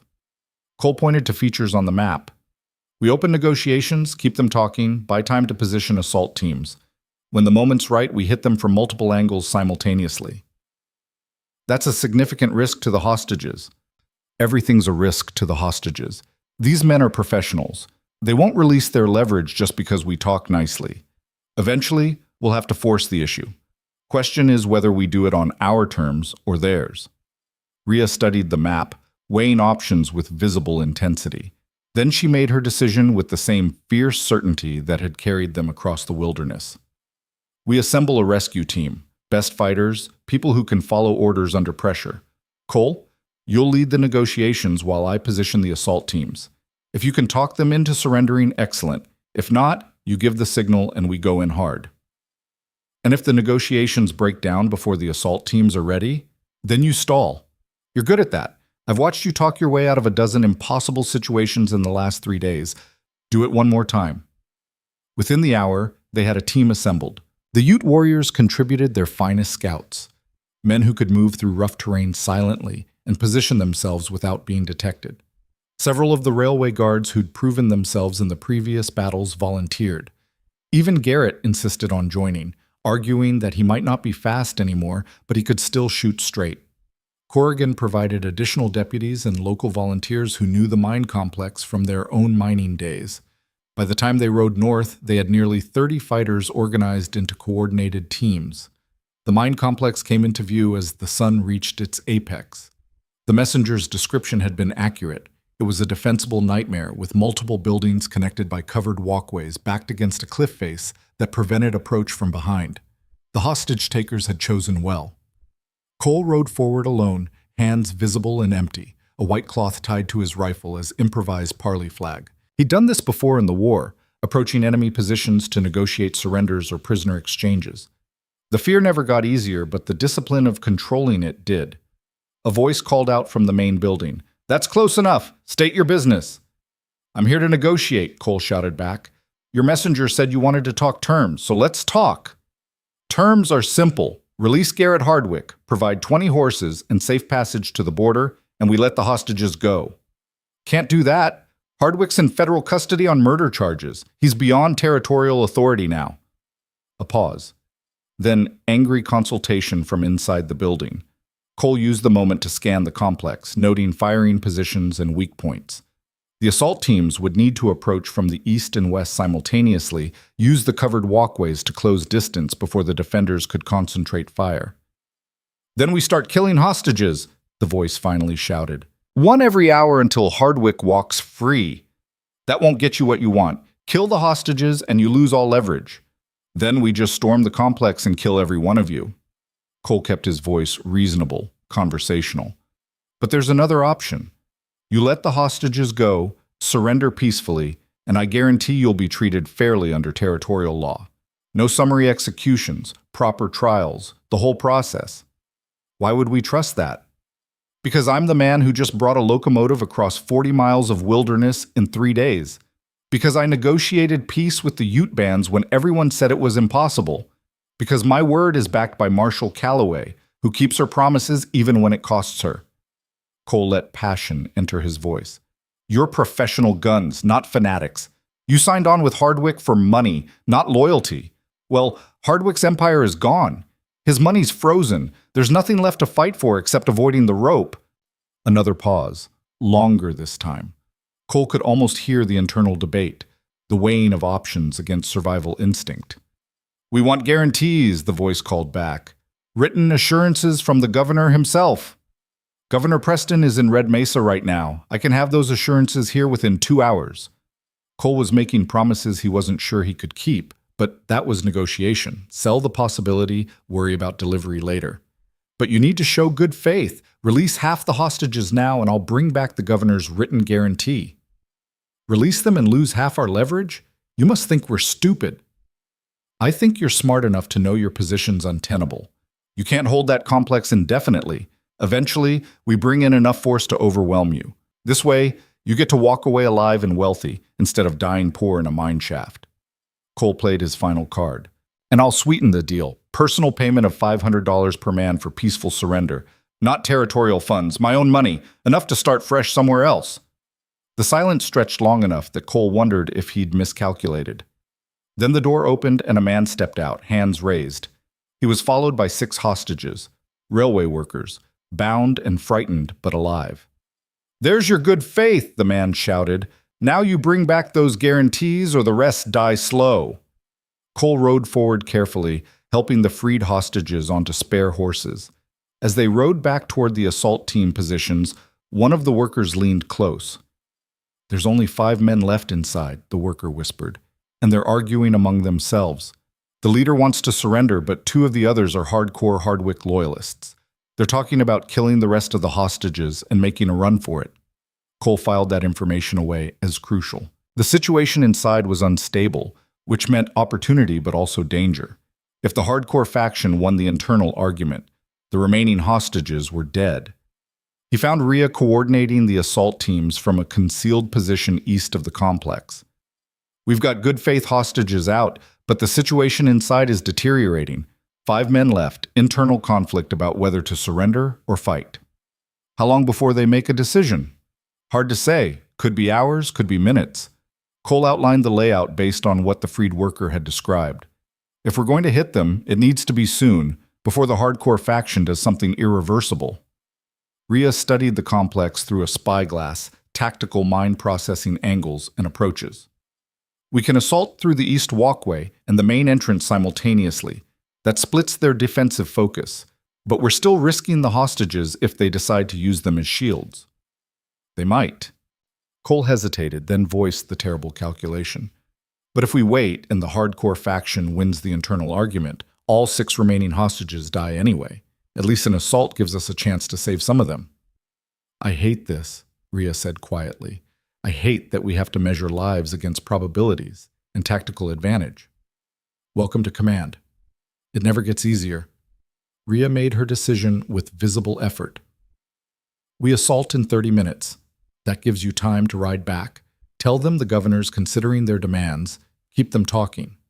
When you hear the signal, 3 rifle shots in rapid sequence, you hit the ground and let the assault teams do their work." "What's my role during the assault?" "Survive." Rhea's hand briefly touched his arm. "You've done the dangerous part by opening negotiations. Let the professionals handle the violence." But Cole knew himself well enough to understand he wouldn't stay back when the shooting started. He'd spent 3 days learning these people's names, sharing their struggles, becoming part of their impossible community. He wasn't about to hide while they risked their lives. He rode back to the complex as the sun began its afternoon descent. The same man met him at the edge of effective rifle range. "Where's the guarantees?" the man demanded. "Governor's reviewing the terms," Cole called back. "He needs assurances you'll honor peaceful surrender. Meanwhile, he's authorized me to deliver the payment I promised." He held up a saddlebag that actually contained rocks, hoping the bluff would hold. "500 per man for peaceful surrender. Right here, right now." Movement inside the building, shadows crossing windows, urgent voices. The internal argument was intensifying. Then gunfire erupted from inside the complex, the sharp crack of pistols in enclosed space. Cole's blood went cold. The hardcore faction had made their move. The assault teams reacted instantly. The 3-shot signal cracked across the valley, and fighters poured from concealed positions toward the complex. Cole spurred his horse forward despite Rhea's orders, rifle in hand, driven by the certainty that seconds could mean the difference between rescue and massacre. He hit the main entrance as the assault teams breached the east walkway. Inside was chaos. 2 men down, bleeding from internal gunfight. The remaining hostages were huddled in a corner while 2 armed men stood over them, weapons raised. "Don't move!" one of the men screamed. "We'll kill them all!" But his hands were shaking, his conviction crumbling under the reality of assault teams closing from multiple directions. Cole saw the moment of decision in the man's eyes, the calculation between dying as a murderer or surrendering as a failed mercenary. "Put down the weapons," Cole said, his voice calm despite the adrenaline flooding his system. "Your friends are dead or dying. Hardwick's empire is gone. There's nothing left worth killing for." "They'll hang us anyway." "Maybe. Probably. But killing these people guarantees it. Surrendering gives you at least a chance at mercy." Cole lowered his own rifle slightly. "I've been where you are, backed into a corner, facing bad choices and worse outcomes. I'm telling you from experience, the only way out is through surrender." The man's weapon wavered. Behind him, Cole heard the assault teams entering the building, securing rooms. The moment stretched taut as wire. Then the weapon clattered to the floor. The man raised his hands, and his companion followed suit a heartbeat later. The hostages were freed within minutes, shaken but alive. The casualties were limited to the 2 men who'd died in the internal gunfight and one of the hardcore loyalists who'd been wounded trying to escape through a back window. Rhea arrived as the prisoners were being secured, her face tight with controlled fury at the risk Cole had taken by entering the building during the assault. "We need to talk about your definition of staying back," she said. "Add it to the list of things we need to discuss." But despite her anger, relief was evident in her eyes. The mission had succeeded. The hostages were safe. The violence was over. As they rode back to Red Mesa with prisoners and freed hostages in tow, Cole found himself thinking about the pattern of the last 3 days. Every crisis resolved led to another challenge. Every victory created new complications. This was what building something meant. Not one heroic moment, but an endless series of problems requiring solutions, decisions requiring wisdom, situations requiring courage. Maybe Rhea was right. Maybe he could do this. Maybe the drifter could become the builder. The sun was setting as they reached Red Mesa, painting the sky in shades of amber and crimson. The Iron Belle stood silhouetted against the light, scarred and patched, but functional, a monument to the impossible made real through collective will. Governor Preston met them with reporters in tow, already crafting the narrative of heroic rescue and territorial stability. Rhea handled the politics with practiced efficiency, deflecting credit to the team while ensuring the governor's promises were documented. Cole watched from the edges, content for now to let others have the spotlight. He'd spent enough years performing, selling narratives, crafting images. For once, it felt good to just be part of something larger than himself. As the evening deepened and the crowd dispersed, Rhea found Cole standing alone near the depot. "So," she said, 3 months. 3 months, Cole confirmed, starting tomorrow. "And tonight?" Cole looked at the woman who'd led them through the impossible, who'd offered him a chance at something real, who'd challenged every excuse he'd ever made for maintaining distance. "Tonight, we rest," he said. "Tomorrow, we start building." Rhea smiled, and in that smile, Cole saw possibility stretching out like the frontier itself, dangerous and promising, uncertain and full of potential. The Iron Belle's whistle blew once more, a sound that would become familiar in the weeks and months ahead as the railroad expanded across the territory. But in that moment, it sounded like the future announcing itself. And for the first time in longer than he could remember, Cole Mercer wasn't afraid of what that future might hold. The 3 months that followed became a blur of purposeful activity that Cole had never experienced in his years of drifting. The work was relentless but meaningful in ways that surprised him daily. Where once he'd moved from job to job with the detachment of a mercenary, now he found himself invested in outcomes that extended beyond his own survival. Rhea accepted Governor Preston's offer and became territorial marshal within a week of the hostage rescue. Her first official act was appointing Cole as chief negotiator and security liaison, a position that didn't exist in any official capacity until she created it. The title gave him authority to work with indigenous communities, oversee railway security operations, and investigate corruption cases that required someone who understood how criminals thought. The irony wasn't lost on either of them. The Iron Belle underwent proper repairs in Red Mesa's expanded railway depot, Garrett supervising every detail with the fierce attention of someone honoring a debt to the dead. The locomotive that emerged was stronger than the original, incorporating lessons learned from the desperate salvage and reassembly. When she finally made her first official run from Red Mesa to Denver carrying passengers and freight, half the territory turned out to watch. Cole wasn't on that inaugural run. He was 200 miles north, sitting across a council fire from Nakoma and 3 other tribal leaders, negotiating the framework for what would become the Territorial Indigenous Commerce Agreement. The document guaranteed protected land rights, established trading posts under tribal management, and created employment opportunities that didn't require abandoning traditional ways of life. "You have learned," Nakoma said during one of their sessions, speaking through Chen, who'd become the official translator for all such negotiations. "When you first came to our camp, you spoke like a white man trying to buy peace. Now you speak like someone who understands that peace cannot be bought, only built." "I had a good teacher," Cole replied, thinking of Rhea's fierce insistence that agreements mean something beyond paper and signatures. The work wasn't always diplomatic. 3 weeks into his new position, Cole found himself tracking a gang of former Hardwick associates who'd been sabotaging railway construction sites. The hunt led him through mountain passes and mining camps, following a trail of violence and desperation. When he finally cornered them in an abandoned trading post, the confrontation was brief and brutal. "Hardwick's done," Cole shouted as bullets chewed through rotting wood. "His money's gone. His protection's gone. You're fighting for a ghost." The leader of the gang, a scarred man named Dutch Keller, laughed from behind cover. "We're fighting because it's all we know how to do. The frontier's changing, Mercer. Men like us don't fit in the new world you're building. Then adapt or die. Those are the only options left." The assault came from 3 directions, coordinated by the security team Cole had trained using tactics learned in the cavalry. Keller and 2 of his men went down fighting. The survivors surrendered, broken and exhausted, their brief rebellion ending not with glory but with chains and federal charges. Cole felt no satisfaction in the victory, only a tired recognition that some men would rather burn than bend. He'd nearly been one of them.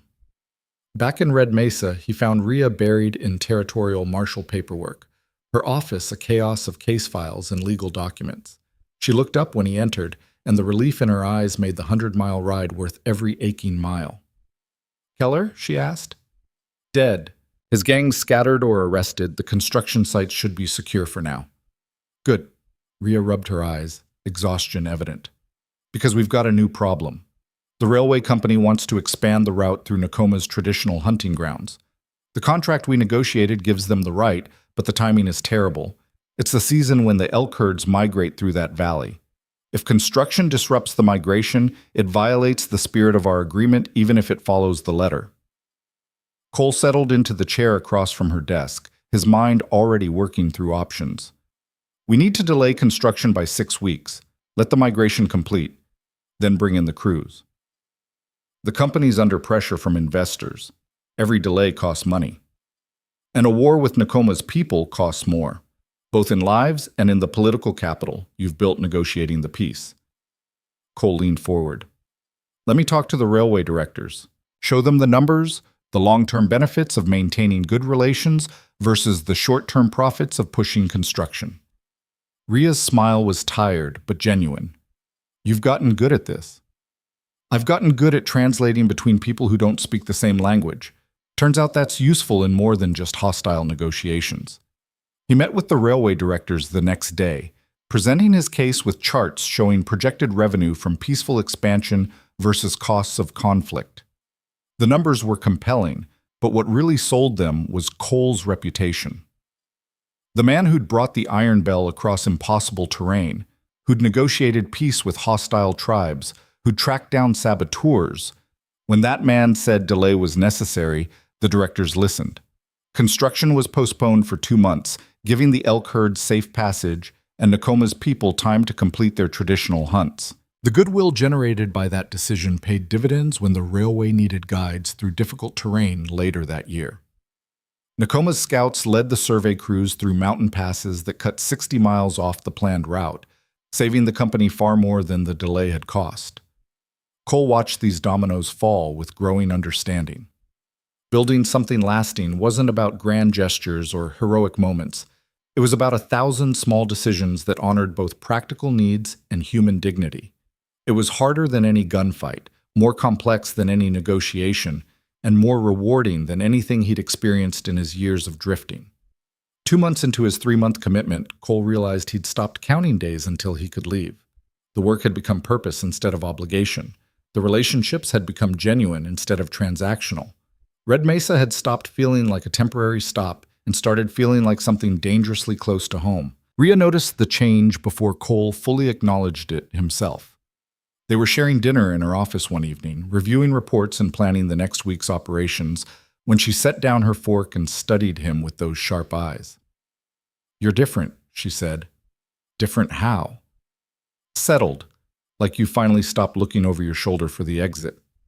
Rhea's expression was carefully neutral, but Cole heard the hope underneath. "Your 3 months are almost up. Have you thought about what comes next?" Cole had thought about little else for weeks. The safe answer was to extend the commitment incrementally. Another 3 months, maybe 6. Keep his options open, maintain the illusion of freedom. But looking at Rhea across the desk, remembering the last 2 months of building something real together, the safe answer felt like cowardice. "I've thought about it," he said carefully. "And I've realized something. I've spent my whole adult life convinced that staying in one place meant giving up freedom. But freedom to do what? Drift from job to job? Take money from whoever's paying? Never invest enough in anything that losing it could hurt?" He met her eyes. "That's not freedom, Rhea. That's just fear with better marketing." "And now?" "Now I think real freedom might be choosing what you build instead of just surviving what finds you." Cole reached across the desk, found her hand. "I'm staying, not for 3 more months, just staying, if you'll have me." The smile that lit Rhea's face was worth every risk, every vulnerability, every moment of terror that came with choosing connection over isolation. She stood, circled the desk, and kissed him with an intensity that suggested she'd been waiting for this moment as anxiously as he'd been avoiding it. "I'll have you," she said when they finally broke apart. "On one condition." "Name it." "No more calling yourself a drifter, or a mercenary, or whatever other label you use to keep yourself at arm's length from the world. You're part of this community now, part of this work, part of—" She hesitated, then pushed through. "Part of my life. Own it instead of apologizing for it." Cole pulled her close, feeling something fundamental shift in his chest. Deal. The weeks that followed brought new challenges that tested their growing partnership, both professional and personal. A dispute erupted between Chinese laborers and Irish workers over pay rates and housing conditions. Cole mediated, drawing on his understanding of how different communities viewed fairness and respect. The solution wasn't perfect, but it prevented violence and established precedent for labor negotiations that would serve the territory for years. A corrupt sheriff in a mining town 40 miles west was discovered selling protection to claim jumpers and embezzlers. Rhea led the investigation personally, with Cole providing tactical support. The arrest was tense but peaceful, the sheriff's cronies backing down when faced with overwhelming legal authority and superior firepower. The replacement sheriff was a woman named Ellen Cross, who'd been a deputy for 15 years and knew every criminal in 3 counties by first name and favorite drink. Through it all, the railway expanded. New lines connected previously isolated communities. Trade flourished. The agreements with indigenous populations held, creating a model that other territories began studying and adopting. The frontier was changing from a space of exploitation and conflict into something more nuanced, still dangerous, still wild, but increasingly governed by laws that applied equally rather than selectively. 3 months after the Iron Belle's inaugural run, Garrett invited Cole to the railway depot for what he called a ceremony of completion. Cole arrived to find the locomotive polished to gleaming perfection, her patches and repairs now badges of honor rather than marks of desperation. She's beautiful, Cole said, running his hand along the hull. She's more than beautiful. She's legendary. Garrett gestured to where workers were installing a brass plaque near the cabin door. The Rocky Mountain Freight and Passage Company Board of Directors has officially designated the Iron Belle as a historic engine. She'll make ceremonial runs, appear at important events, serve as a symbol of what's possible when people refuse to accept defeat. Cole read the plaque's inscription. Iron Belle, the impossible locomotive. Salvaged from disaster, carried across mountains, rebuilt by courage. A testament to the iron will of those who forged the frontier. In memory of Josiah Reeves and all who gave their lives for progress. Josiah would have liked that, Cole said quietly. He would have been embarrassed by the attention, but secretly proud. Garrett's voice carried the weight of grief that time had softened but not erased. I think about him every day, about the fact that he died on his first run, never got to see what his sacrifice made possible. He saw enough. In those final moments, he knew he was part of something larger than himself. That's more than most people get. They stood in silence for a while, two men who'd learned the cost of progress through blood and loss. Then Garrett cleared his throat and pulled out a small wooden box. The company also asked me to give you this. He opened the box to reveal a silver pocket watch engraved with Cole's name and a simple inscription, Chief Negotiator, Rocky Mountain Freight and Passage Company, for services beyond measure. Cole took the watch, feeling its weight. It was tangible proof of transformation, from drifter to builder, from mercenary to stakeholder. I don't know what to say. Say you'll keep doing what you're doing. Keep building bridges between communities. Keep stopping small conflicts before they become wars.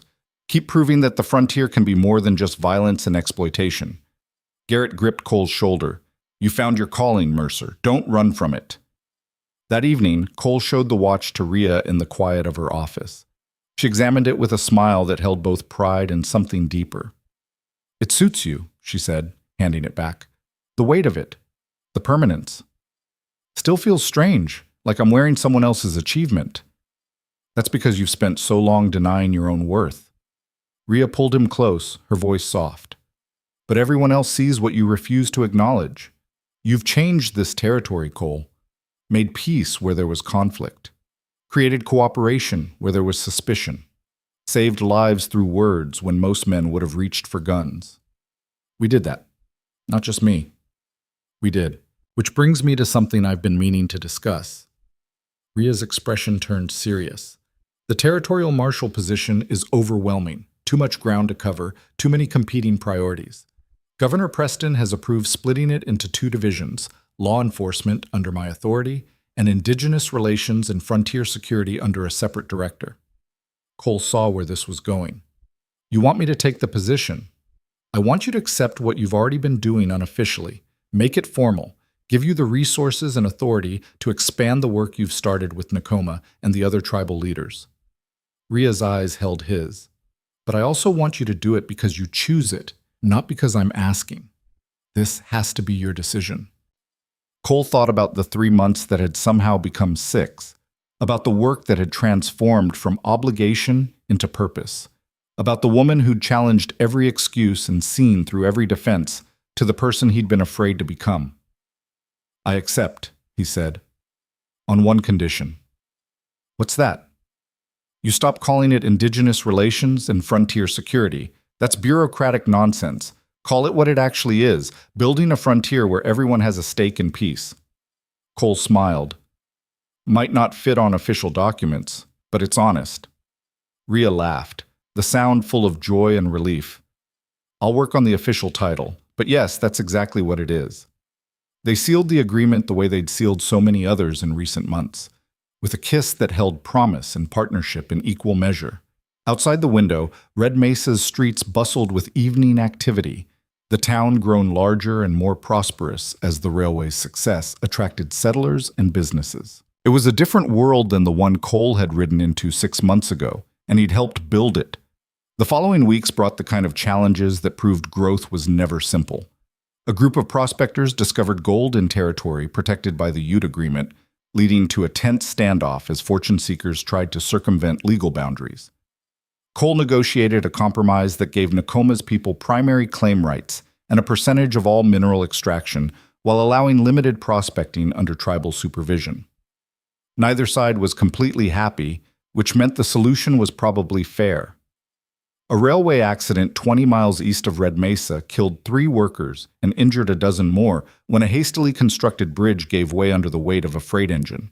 Cole led the investigation, uncovering criminal negligence by contractors who'd used substandard materials to pocket the difference. The resulting trial set precedent for corporate accountability that rippled through the entire territory's construction industry.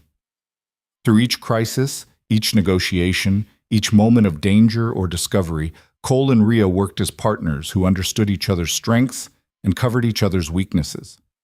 What had begun as professional collaboration deepened into something more profound, a partnership built on mutual respect, shared values, and the recognition that they were better together than either could be alone.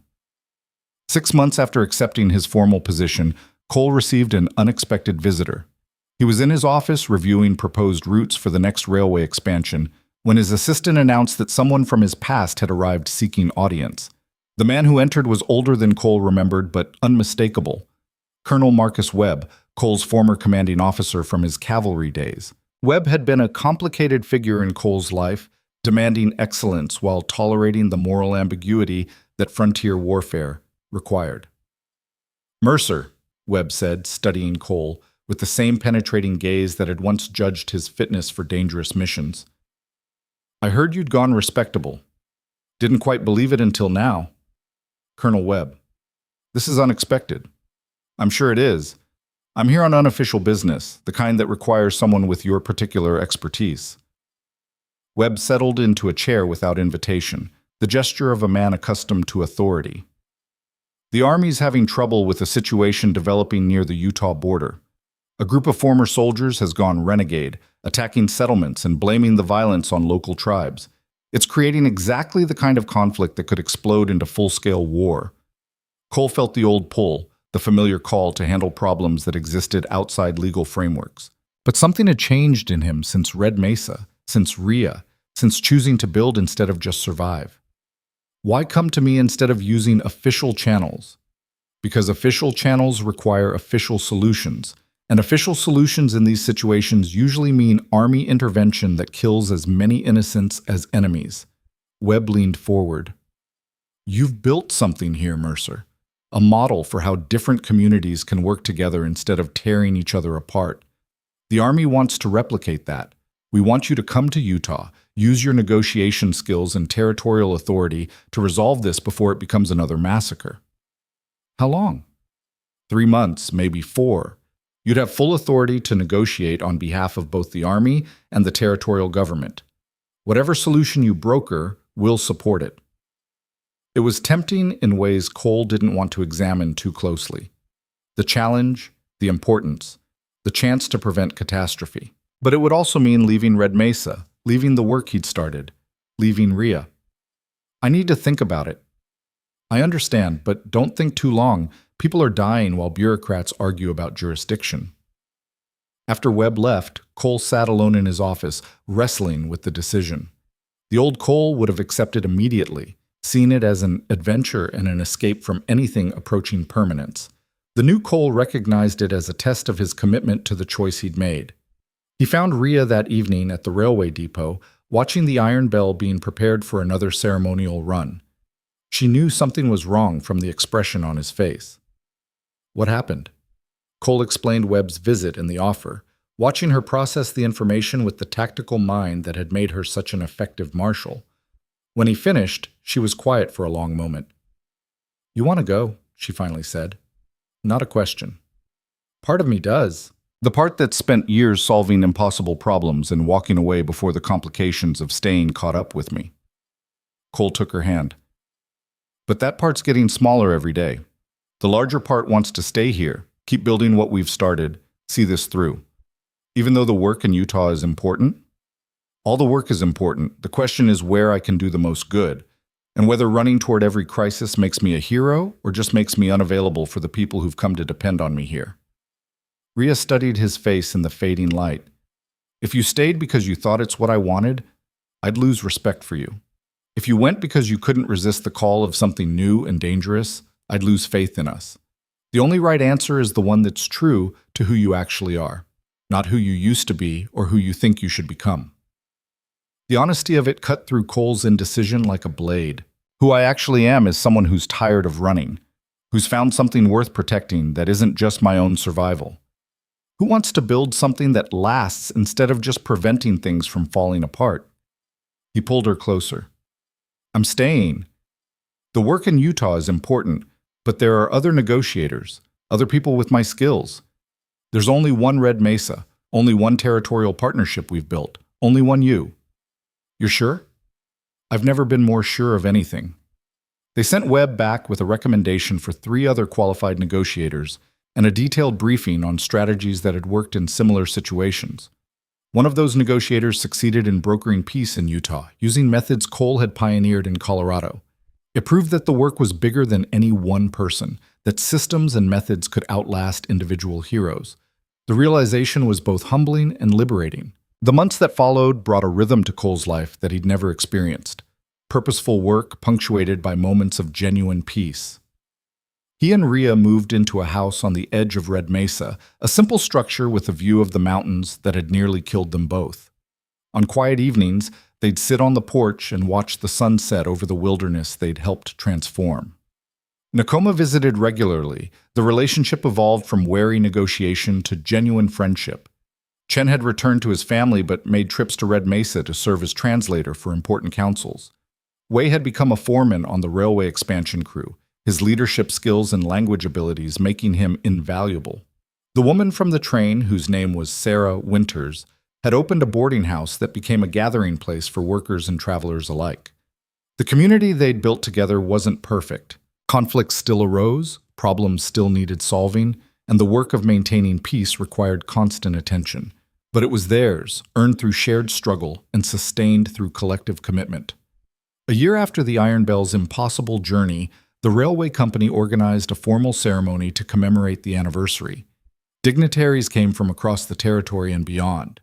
Governor Preston gave a speech crediting the railroad's success with transforming Colorado from a contested frontier into a model for peaceful expansion. Rhea was honored for her work as territorial marshal. Garrett received recognition for his engineering achievements. But the moment that defined the ceremony came when Chen, translating for Nakoma, addressed the assembled crowd. 1 year ago, my people were told that the Iron Horse would destroy our world. We were told that the only choice was to fight or flee. But a few individuals chose a different path. The path of honest negotiation, of keeping promises, of building together instead of tearing apart. Nakoma's gaze found Cole and Rhea in the crowd. These individuals showed us that change does not have to mean destruction, that the future can honor the past while creating something new. They gave us hope where there was only fear and partnership where there was only conflict. He paused, and Chen continued translating as Nakoma pulled out a ceremonial object, a peace pipe carved from red stone with intricate symbols. In our tradition, this pipe is smoked when enemies become allies, when war gives way to understanding. It is saved for moments that change the course of peoples. Nakoma approached Cole and Rhea, offering the pipe. We offer this to you not as tribute or payment, but as recognition. You changed the course of our people and yours. You made a different future possible. The ceremony that followed was simple but profound. Cole and Rhea smoked the peace pipe with Nakoma while the crowd watched in silence. It wasn't the dramatic climax of a story, but rather the quiet acknowledgement of work that continued, relationships that deepened, and a foundation that would outlast them all. That evening, after the dignitaries had departed and the ceremonies concluded, Cole and Rhea found themselves alone at the railway depot with the Iron Belle. The locomotive stood silent and magnificent, her scars and patches now part of her identity rather than marks of trauma. Sometimes I think about that first morning, Rhea said, running her hand along the hull, when this was just an impossible idea and we were desperate people with no good options. And now? Now it's proof that impossible is just a word people use before someone shows them otherwise. She turned to face him. We did that, Cole. We took pieces scattered across a canyon and built something that changed a territory. We had help, a lot of help. We did. Which is maybe the most important lesson. Nothing worthwhile is built alone. Rhea's smile turned mischievous. So I should probably tell you something. That sounds ominous. The territorial legislature is creating a new position, Commissioner of Frontier Development. It would oversee expansion into new territories, establish protocols for working with indigenous communities, and serve as liaison between territorial governments and the federal government. She paused. They want to offer it to you. Cole stared at her. That's a significant position. It's recognition that what we've built here needs to be replicated elsewhere. That your approach, negotiation before confrontation, partnership before dominance, is the future of Western expansion. Rhea's expression grew serious. But it would also mean travel, lots of it, months away from Red Mesa, from me, from everything we've built personally. So we're back to the same question, stay or go. Build here or build everywhere? Not quite the same question. Rhea took his hands. Because this time, I'm asking you to consider going. Not because I want you gone, but because the work you've started here matters beyond one territory. Other communities need what you've learned. And as much as I'd love to keep you all to myself, that would be selfish. Cole considered the offer, but this time the internal debate was different. He wasn't running toward danger or away from commitment. He was choosing where his experience and skills could do the most good. If I accepted, would you come with me? At least sometimes? My work as territorial marshal keeps me here most of the time. But yes, sometimes I could join you, and when you're here, we'd make the time count. Rhea's voice softened. We'd make it work, Cole. Because that's what people do when they've chosen each other and chosen the work that matters. When do they need an answer? End of the month. Cole pulled Rhea close, looking over her shoulder at the Iron Belle standing proud in the depot, at Red Mesa spreading out in the darkness beyond, at the mountains that had tested them and the frontier they'd helped transform. A year ago, he'd been a drifter with no ties and no purpose beyond survival. Now he was being offered a chance to spread the lessons learned through blood and determination across an entire region. The old fear of commitment whispered that accepting meant losing freedom. But the wiser voice, the one that had grown stronger through partnership and purpose, recognized that this was freedom's truest expression, choosing what you build and who you build it with. I'll take it, Cole said. The position, the travel, all of it. On one condition. What's that? We build a proper house here. Not just a temporary residence, but a home. Somewhere we both know we'll always come back to, no matter how far the work takes us. Rhea's answer was a kiss that held both promise and permanence, partnership and passion, everything they'd built and everything they'd continue building together. 3 weeks later, Cole accepted the position as Commissioner of Frontier Development in a ceremony attended by representatives from 7 territories. His first official act was establishing protocols for indigenous consultation that made Nakoma's band a formal advisory council. His second was creating a training program for negotiators based on the methods he'd developed. His third was ensuring that every frontier expansion project included local community representatives from the planning stages forward. The work took him across the West over the following years, but he always returned to Red Mesa, to Rhea, to the community they'd helped forge from impossible circumstances. They built the house they'd promised each other, a sturdy structure that grew to include rooms for the children who came later, for the friends who visited often, for the life they created together. Garrett lived to see the Iron Belle make 100 ceremonial runs before age and time caught up with him. He died peacefully in his sleep, and they buried him near the depot with full honors. His final request was that Josiah Reeves' name be permanently added to the locomotive's manifest, making the young fireman an eternal part of the crew. Nakoma became a voice for indigenous rights throughout the Western territories, using the Colorado model to negotiate fair agreements from Montana to Arizona. His partnership with Cole helped reshape how expansion happened, trading exploitation for cooperation, conflict for shared prosperity. We eventually returned to China with enough money to bring his entire extended family to America, where they established themselves as crucial members of the railway community. Chen's children grew up bilingual and bicultural, serving as bridges between communities that might otherwise have remained divided. Sarah Winter's boarding house became an institution, a place where workers and travelers and dreamers gathered to share stories of the impossible journeys they'd survived and the impossible futures they were building.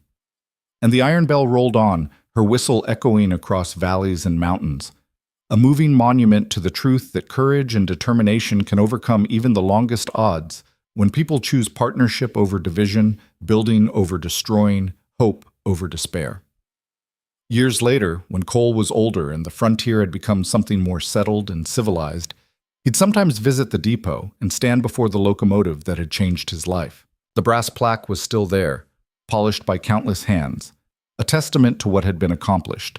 But there was a second plaque now, added by popular demand from the community. It read, "The impossible becomes possible when ordinary people refuse to accept defeat. To the crew that brought the Iron Belle home and to everyone who builds when destruction would be easier, this monument stands in your honor." Rhea would find him there sometimes, and they'd stand together in comfortable silence, remembering the desperate journey that had forged them both into different people. Better people. "Do you ever regret it?" she asked one evening, her hand finding his with the ease of long familiarity. "Giving up the freedom of drifting for the complications of staying?" Cole thought about the question, really considered it. He thought about the thousands of miles he'd traveled as commissioner, the dozens of communities he'd helped establish peace in, the countless lives touched by the work he'd helped pioneer. He thought about coming home to this woman, to this community, to the house they'd built and the family they'd created. "No," he said simply. "I traded one kind of freedom for something better. I traded the freedom to run for the freedom to choose what I build. And I chose well." The Iron Belle's whistle blew in the distance, another ceremonial run departing for Denver. The sound was familiar now, comforting, a reminder that some victories last beyond the moment of achievement. They stood together as the sun set over the mountains, two people who'd been broken and desperate and had somehow found each other at exactly the moment when finding each other mattered most. Behind them lay years of partnership and purpose. Ahead stretched whatever time remained to be filled with the work that never truly ended, the work of building, healing, connecting, and proving that the frontier's harshest edges could be softened without destroying its essential character. The impossible journey that had begun with a bridge collapse and a desperate gamble had become a lifetime of chosen journeys, each one undertaken with eyes open and purpose clear. Cole Mercer had stopped drifting the day he chose to stay. And in staying, he'd found what he'd been searching for without knowing it all along. A place to belong, work that mattered, and love that transformed. The Iron Belle stood in her depot, scarred and proud, a testament to resilience and second chances. And in Red Mesa, as stars began appearing in the darkening sky, two people who'd rebuilt a locomotive from scattered pieces walked home together, proof that the best stories don't end. They simply continue, one chosen day at a time, building toward a future worth the struggle to create it. The frontier had been rewritten, one negotiation and one partnership at a time. And the man who'd once thought freedom meant never staying anywhere had discovered that true freedom was choosing where and how and with whom you build your life. That was the impossible journey's greatest gift, not the destination reached, but the person you became along the way.